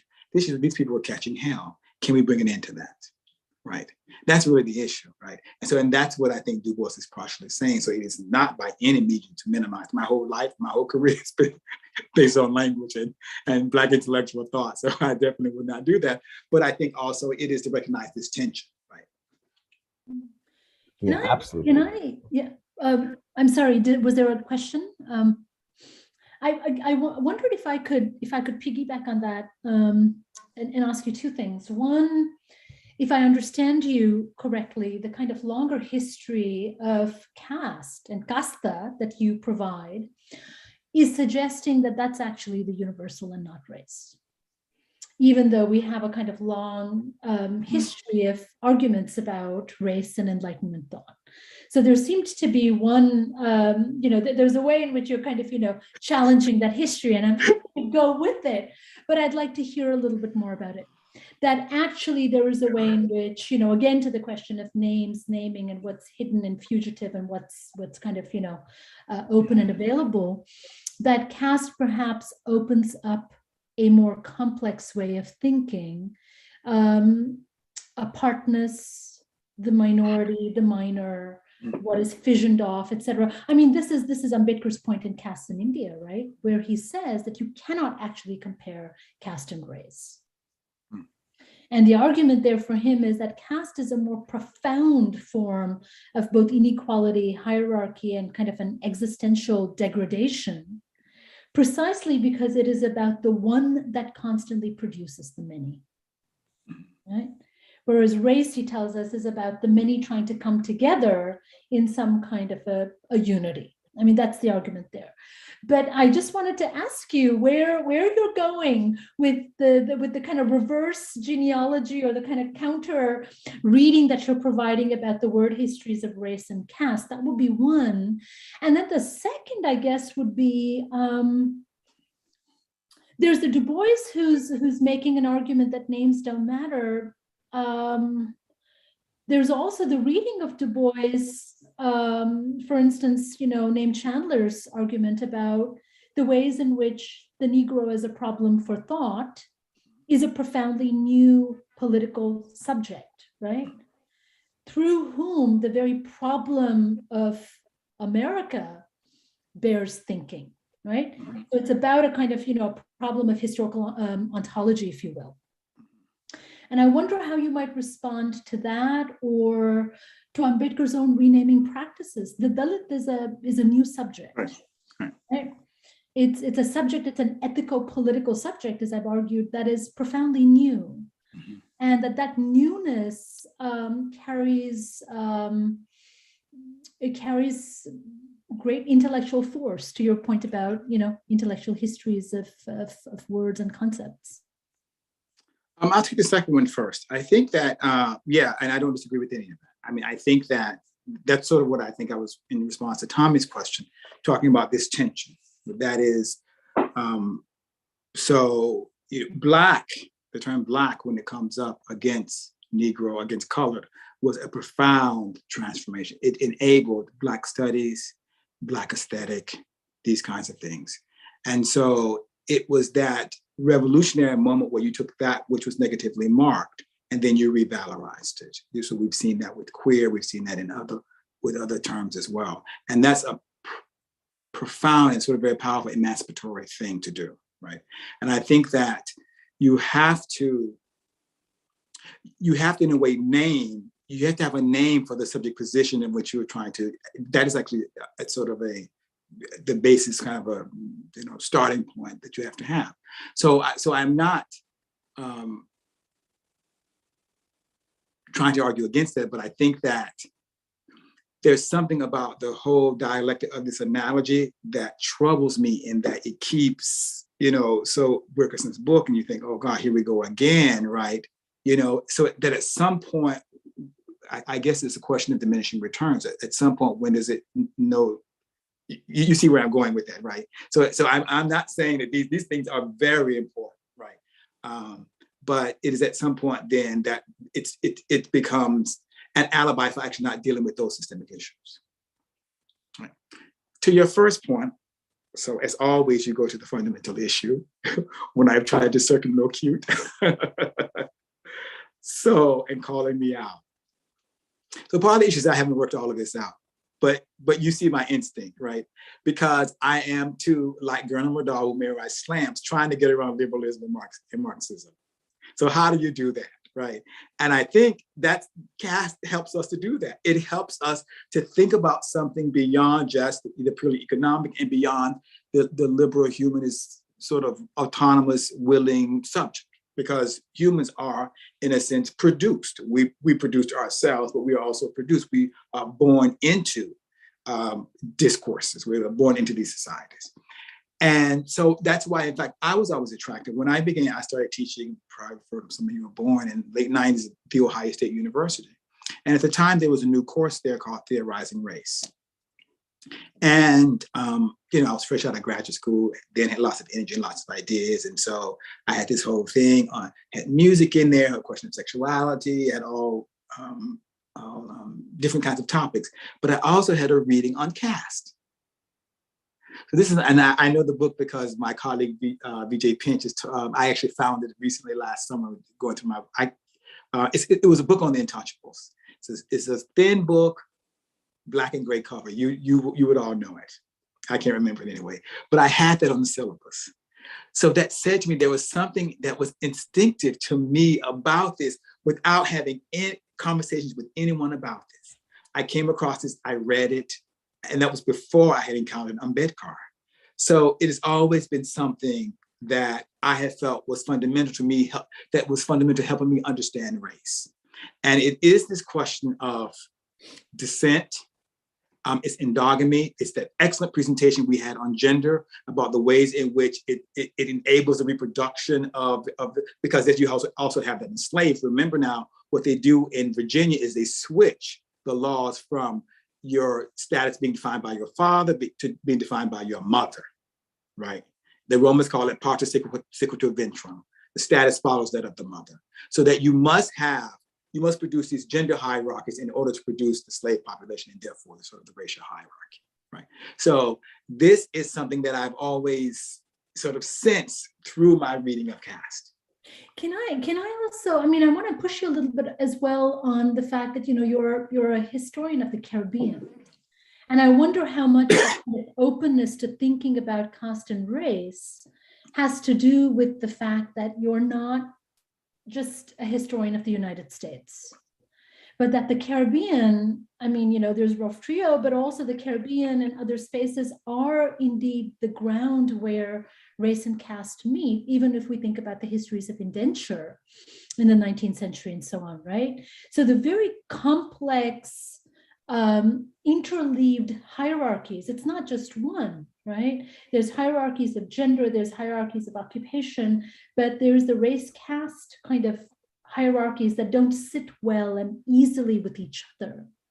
And I wonder if there's something about that kind of a more global perspective that your work brings. And I'll say this here but by way also for kind of critique, which is that much as we'd like to think about the openings provided by Black thought, those who work in the context of race and racism in the United States tend to be quite provincial in the ways in which they think through association, analogy, comparison, connection. Yosan is, nodding away here, right? So is there something about that too that we should be thinking about? So I'd say yes. Certainly on the last point that you make, is that unlike the US, which had the one drop sort of binary model that you get with Plessy v. Ferguson's, right, 1996, where one drop made you Black. though that was intentional on Plessy's part to ride the public transportation. In the rest of the Americas, one drop of non-Black blood made you potentially not Black, right? So you had a triadic versus a binary or a multiplicity. So you have the gens de couleur in Haiti, right? Some of whom could be, phenotypically whatever, and then own slaves themselves. So, and then of course you come to the castas, right? You come to the castas in Mexico, and these as well. We're all are dealing with this question of descent, right? There's something about descent and status, right? And, oftentimes these correlated with the economic, but not exclusively, right? And they couldn't always be explained through a purely sort of economic paradigm. So, and I think you're right. I think it is, you may even notice there's a tension in the thing when I use terms like US and American, right? We've just been doing senior theses, and so I was reading them, and I just keep going through and keep crossing out America and saying, do you mean the United States? Do you mean the United States? Do you mean the United States? Indeed. Do you mean the United States? Right? And then they sort of get the point, right? So yeah, I think that is true. And I think that, so part of this actually, I would say came through my early work as an undergraduate. As undergraduate, I was a French major, and I worked on, I did a thesis on Frantz Fanon. And I think because I had this very early relation to both another language and another archive, right? It enabled me to see things outside of just the US context. And even though at the time, I don't think I could put it all together, I did a thesis and thing, it becomes increasingly clear how formative that has actually been in my thinking, right? And in fact, a couple of the statements that the presenters made, one who talked about when Ambedkar said untouchable is a problem to himself as to others. Exactly, Alain Locke says that is the introduction to the, the famous thing in 1920 from the Harlem Renaissance. And where Malcolm X says the only way to get freedom for ourselves is to identify ourselves with other peoples of the world. So there has been this tradition of this one of a Fanonian understanding ourselves through the sort of self-aversion and mimetic desire, but also from the Malcolm X in terms of this kind of global, sort of looking at the global race thing. And you're absolutely right. That's, I think, is the heart of my work. And in fact, I've even started to look in sort of the German context at race to think about this race outside of just the US Black experience. Mm-hmm, mm-hmm. Yeah. Thabisile, do you want to kind of jump in? I'm wondering if we can fold comments and reflections and conversation together. Professor Thabisile Griffin is our ACLS postdoctoral fellow in global racisms, and she just put together just last week this brilliant set of 3 events called Blueprint for the Undercommons. And is otherwise, yes, really working at the intersection. She is also herself someone looking at the Caribbean and questions of race and racialization, but also doing a lot of, is engaged and interested in public outreach and various forms of political engagement.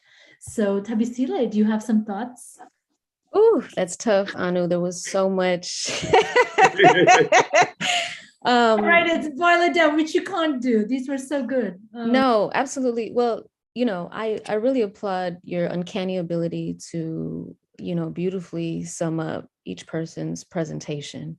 And so I won't even try to replicate that or add on to it because it was perfect. And what I do have to say broadly is that this entire convening, this opening, is in and of itself a crucial one. And I really wouldn't expect anything less from the Ambedkar initiative. So, we just heard some really deeply exciting research and presentations, all of them emphatically international.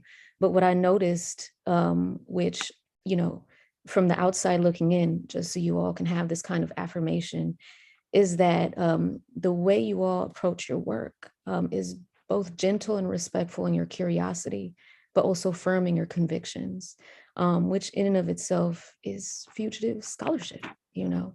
And so I applaud that as well. And Professor Udell, you know, I'm also a historian of the Atlantic world, and I'm so, you know, your presentation gave me much to think about. You know, I was a student of Cedric Robinson's. And so, yeah, when we talk about racialization, you know, in relationship to economic systems, you know, there's a whole world there in that first chapter of Black Marxism for sure. But anyway, much to talk about, but perhaps for a later time. I just have some final offerings. Anu, please stop me if I take too much time. So I think what came to me is first an important distinction and reminder that begs repeating is that Enclosure, which is the framework that we all kind of used, weaved in and out in relation to the university, Enclosure does not get to be synonymous with discipline and study. And the historical opposite of Enclosure, which is the Commons, is not void of forms of collective governance, of study, of precision, of non-exploitative rigor. And so in that sense, Tommy's prelude of Ambedkar's entry was perfect because it's easy to kind of slip into this, you know, this ideal, this binary of sloppiness, if not enclosed, right? So yeah, in this struggle to transform these spaces and identify and embrace a commons, much of that is a transformation of how we understand, you know, the noise and the quote unquote unintelligible. So that's my first offering. The second one is that, you know, when we explore spaces of material and immaterial enclosure, the historian in me is coming out right now. Let's also think of it in relation to property, private property, property rights, and property relations, if only to ground us, you know, to the history and emergence of these logics. Because while it's useful to theorize and abstract terminology, the precision and the logics of these terms are still enduring. You know, if you talk to a developer in major cities, if you talk to corporate owners, they sound just like John Locke. And I'll give you an example shortly. So, you know, we have John Locke and, you know, probably his most pervasive and enduring contention in The Origin of Property. And he starts out with the idea of, you know, the property of person, which is that the person owns his or her own body, and all that labor that you perform with your body, right? So when an individual adds their own labor, their own property, which is their body, to a foreign object or tree, which, you know, a foreign object or good, which could be a tree, land, waterway, formations, in this case, city blocks, dilapidated areas, et cetera, then that object becomes their own because they've added their labor. And so in that case, we see how these logics are not abstracted, they've endured. And so it's important to keep the history of property, whether, you know, within the Atlantic world or beyond, at the forefront.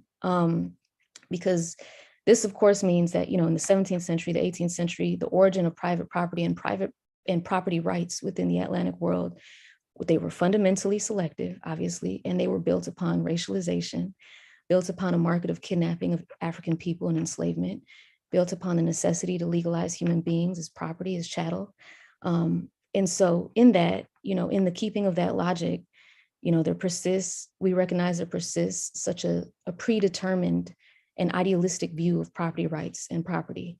There's a myth of indisputable property rights, or the myth of efficiency, you know, within this idea that must be broken down. And so what I kind of posit to everyone, including myself, is that our response must be in resistance to this.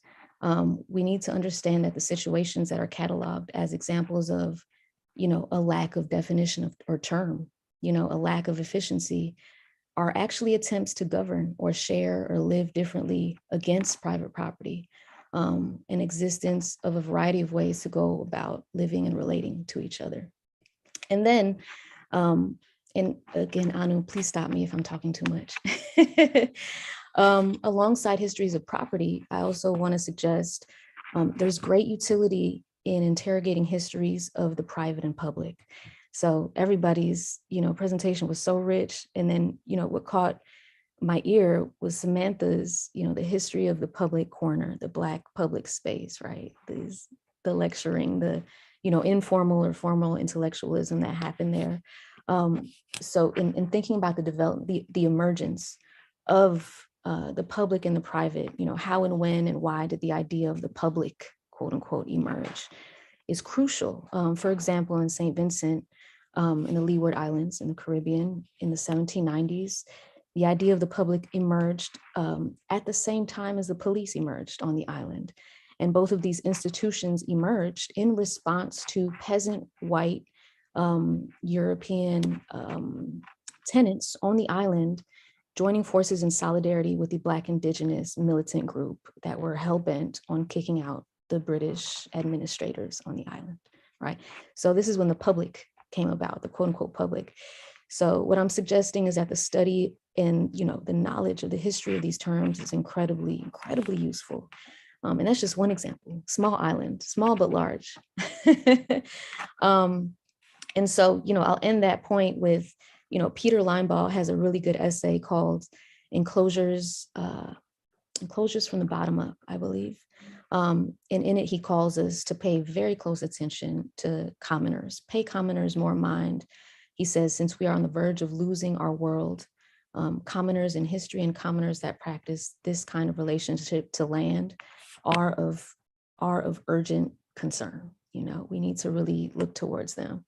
The third point that I'll make, and I'm almost done, because I want to get to everybody's questions. I want to hear everybody's questions. But I was listening in, and another another through line through these talks was kind of like an insistence on the study of informal archives and the ways we need to encourage, protect, and preserve them, specifically materials that are utilized during social movements globally, which has less to do with countering the traditional academic archive, as many of us have fun and a great investment in it. But instead, it works to support people and experiences that have long been considered invalid. So an example that comes to mind of the urgent attention towards informal archives is one that David Johnson, who's a professor in the UK, points towards, which is in his study of the Alexander Defense Committee in South Africa, within the context of the post-apartheid influx of South African biographies. I don't know if anybody's a historian of South Africa here. He suggests and makes the rightful claim that through the study of this organization, through this committee and what they found, that the biographies, he warns us not to idolize a singular people in archiving a history because it slips into a nationalism, right? And so he argues that these South African biographies are texts that move into tools of post-apartheid nationalism. So that's a really important contention that I think we can take from the study of informal archives. And then I'll end with a question. This is also from Peter Linebaugh's essay that sticks with me. And he introduces this term called the architecture of enclosure, which I think is really useful in thinking about it. So when we think about the architecture of enclosure, we think about it in relationship to our senses, right? What are the logic? First of all, what are the logics, the blueprints of enclosure? What are the colors? What are the textures, the attractions? What's the language? What is the subtext, the methods, the corners, the renderings? Because it allows us to look at, not just familiar ways that we understand enclosure, but also things that we might be attracted to that we don't realize quite yet. And so I think I'll end there, with that question and with that, posing that question on really understanding the architecture of enclosure. But yeah, I thank you all. This was fantastic, and I can't wait to hear the questions. Thank you. No, this was great. And I think the question of legibility and illegibility, the question of informality, and indeed the architecture or the infrastructure of sort of enclosure are all significant. Open to comments, questions, anything you want to say. Doesn't have to be directly related to anything that Thabisile has immediately said. There's lots and lots on the table. So please feel free. And we'll just, keep this as a kind of open space for comments and reflection.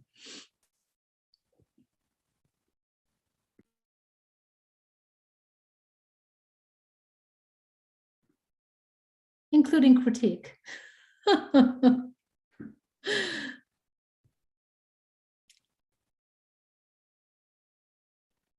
I guess I'll just speak to, you had mentioned one part about the public emerging at the same time as the police, which is really curious because I'm starting to research basically the idea of like noise complaints and noise control and things of that nature. And that's like, you know, it's emerging at the time in the early 1900s, at least in New York City, where it's, you know, it's attached to public health. It's like this is causing people to go insane in a certain way, and physicians are starting organizations like, I think it was called the League for the Suppression of Unnecessary Noise was one of the first ones, and then it gets picked up by LaGuardia in the 30s and different kind of campaigns like that. So kind of looking at noise control as a form of policing in that sense. But yeah, I mean, thank you for all your thoughts, to be honest. Like, I'm currently thinking through those frameworks, so thank you. I mean, yeah, Vic, please. Yeah, thank you so much, Professor Udell and Professor Griffin, for these thoughts. I think one of the questions just across that I'm really curious about is, you know, in recent works like, you know, Christina Sharp's In the Wake, you know, I'm thinking about this notion of precarity and this idea of feeling precarious, you know, and like trying to understand that. And I think something I'm struggling with, and this whole panel is making me think about, is how for the young Ambedkar, the university, like Tommy mentioned, you know, he chose to study in it, right? And he chose to focus. And in his own reflections, it was a kind of refuge within the enclosure. And I'm thinking about how the institutional culture of Columbia was precarious for many people at the time. And at the same time, for Ambedkar, who moved here from another place of precarity, it was actually a form of some kind of safety, intellectual comfort. Actually, he could, like as Sam has mentioned, right, he could move around freely. And even in his own autobiography, something which I've noticed is when he always talks about precarity after he's left somewhere. You know, he's always on a train. And then he gets off the train and he thinks about, I'm in a new place now, you know? And so within India, there was precarity moving from place to place, but then moving to America, there was newness, novelty. And so I'm wondering how there is some kind of freedom within the enclosure, you know? And so I'm just curious, that I know it's like a contradiction, but just any thoughts on that would be, and not just about Ambedkar, but just about any, you know, radical thinkers who move to places and find like freedom within enclosure or through enclosure of some kind. I don't know. That is something that your thoughts made me think about. Yeah, I mean, Thabisile has also spoken about the question of rigor. It seems to me that, you know, sort of being outside of enclosure doesn't mean one is outside of rigor of training. And you know, and I feel a little hesitant also with this idea of a kind of this kind of a radical opening, because it seems to me, and you could think about someone like Gandhi, who experiences another kind of, you know, newness and opening and so forth in London, right? And this is Leela Gandhi's argument too about affective communities, that these were all spaces, these metropolitan centers, precisely because they were the heart of empire, were also places of political congregation, right? And I think we shouldn't, it seems to me, lose sight of the fact that whether it's an Ambedkar or a Du Bois and so on, there is enormous desire to be trained into the rigors of intellectual life, precisely, I think, as Yosan was saying, because this is something that you have been excluded from. And so, yes, openness, maybe we think through openness and so on, but I think there's a very, very strong urge there. And again, you know, if you think about the young Ambedkar, even the older Ambedkar, you know, Ambedkar is very, very careful about the language he uses, the terms he uses, and the extent to which actually he is, in many, many ways, borrowing and reflecting precisely the colonial sociologies of knowledge that he has been trained in. and I think we must be critical of that. This is not merely a kind of embrace. Certain things were opened up because he's exploding his training as well. He's doing something creative and repurposing some of these terms. But read his descriptions of cephalic indexes and a kind of racial kind of mapping that he gives you in The Untouchables and so on, of thinking through differences on the subcontinent, and you kind of think, wow, how is this any different from a colonial ethnographer? So these are also, I think, very much people of their time. Du Bois's sociology. I mean, these are not things that we can just kind of embrace because it happens to be Du Bois or Ambedkar. I think there is a very, very critical reception and a reading that is also called for. Thabisile, Demetrius, I don't know what both of you think of this. I have a quick comment, and I have to refer back to our final Undercommons events, in which I had a good friend of mine present on his research and experience within a Black Southern marching band, which, without conversation, it seems quite random to have. It doesn't, but it does, to have at an Undercommons event. But when you think of marching bands, period, you think of the militancy, you think of the uniformity, you think of the precision, the tightness, et cetera, et cetera. But at a crucial point that Russell made is that, these free spaces are not void of discipline and study and precision. It's just that they're done, the discipline is done on their own terms. So perhaps the question then is, how much can intellectual spaces within the academy be done on our own terms, and to what end? But that was a great distinction for me, because the Black marching band is a free space, but it's also highly militant, If I could just follow up sorry. No, please. Go ahead, Demetrius, and then Tommy can jump in. Okay, yeah, my power is about to go out, so I have to run downstairs and get the power cord. Follows beautifully on what Professor Griffin just said. Because when we think about precarity, and this is something I do with my students, to always remind that we're talking about one aspect of a full life of human beings. Bob Moses once said something about, he was questioned about being in the civil rights movement, and of course, he was beaten, and he was still trying to get people to vote, and his head was bleeding. And he said, well, he comes from people who always found the crawl space towards what they're going. So, and I say this because I grew up very poor. I didn't know I was poor because my mother worked very hard for us to feel and realize our full lives. But actually looking back, we were deeply, deeply poor. But we ate well, we had fun, we actually had lives, right? But we lived in a brutally, highly racialized society, right? That felt nothing, that completely devalued our lives, right? So it is always this tension.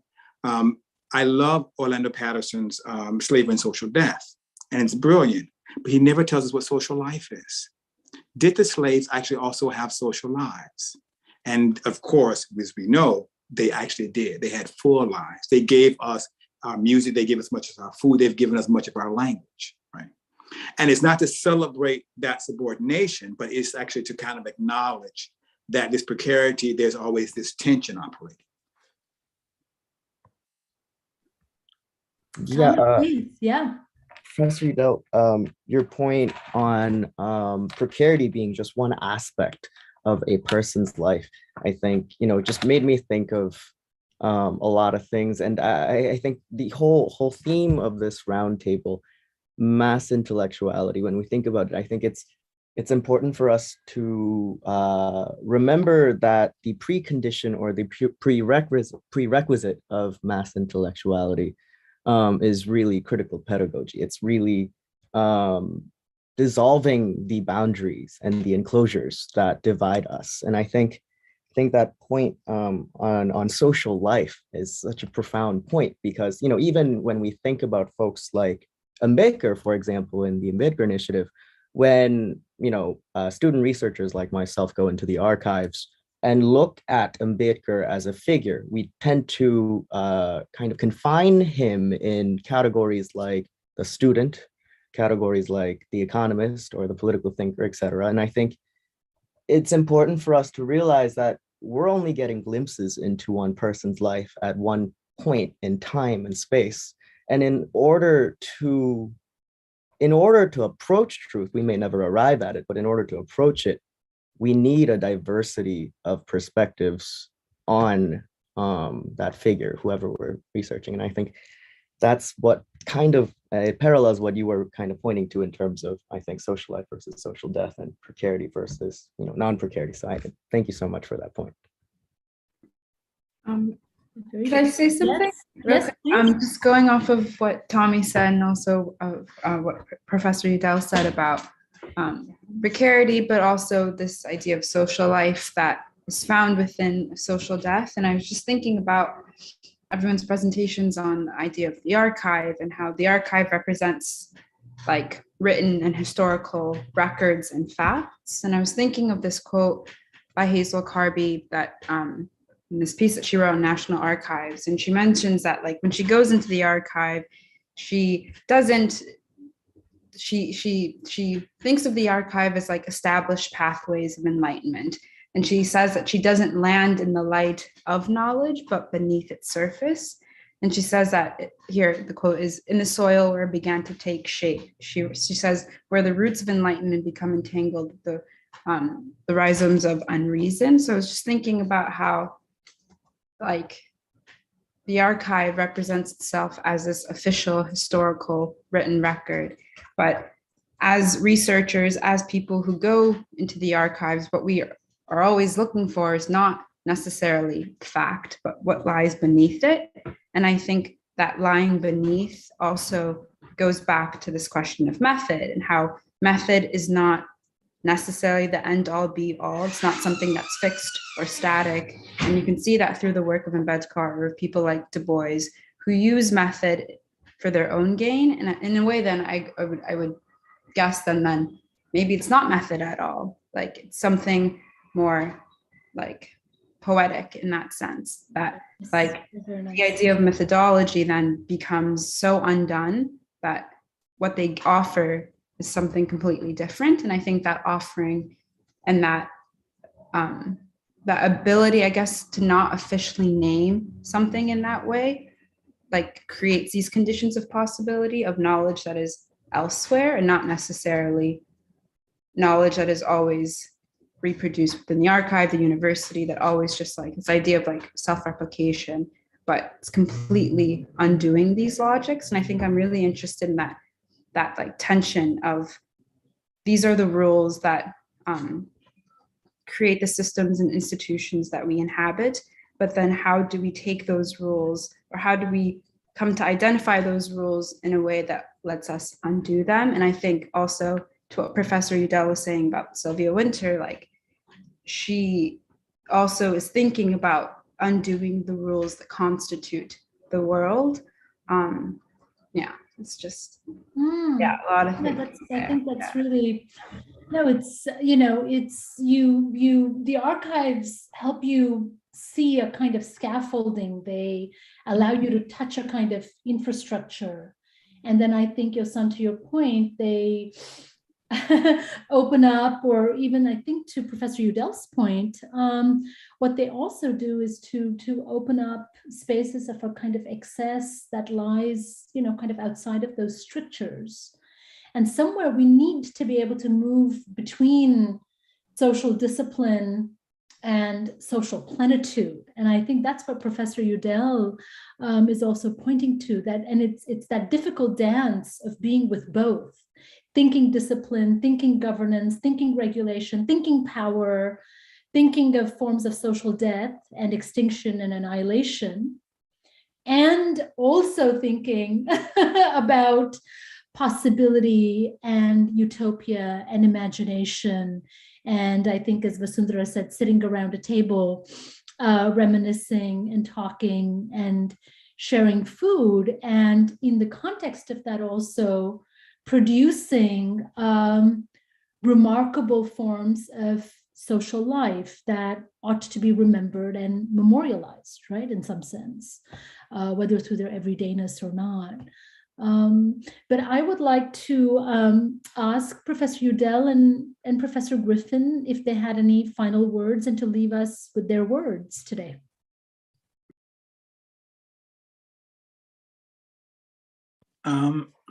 Well, I would just say briefly, based on your last comment, it makes me think, and thank you for the last part about the futurity, and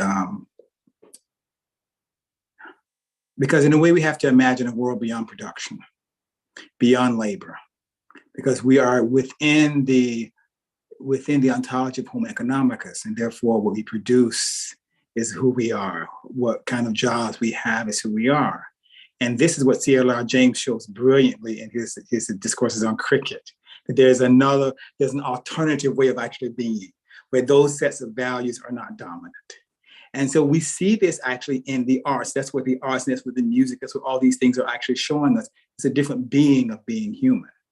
But then that also is going to require a theory, because that is still a theory. Humans are not just humans, it's a practice, but it's also, it's a way of imagining ourselves. So that's just sort of, I would think, how do we, it is this, as you say, this dance of being, of, but not always, of, so to speak, and kind of trying to move beyond, because we do need to, I think the war in Ukraine, the climate crisis, these are all forcing us to say, and of course there were wars before the one in Ukraine that we didn't pay the kind of attention to.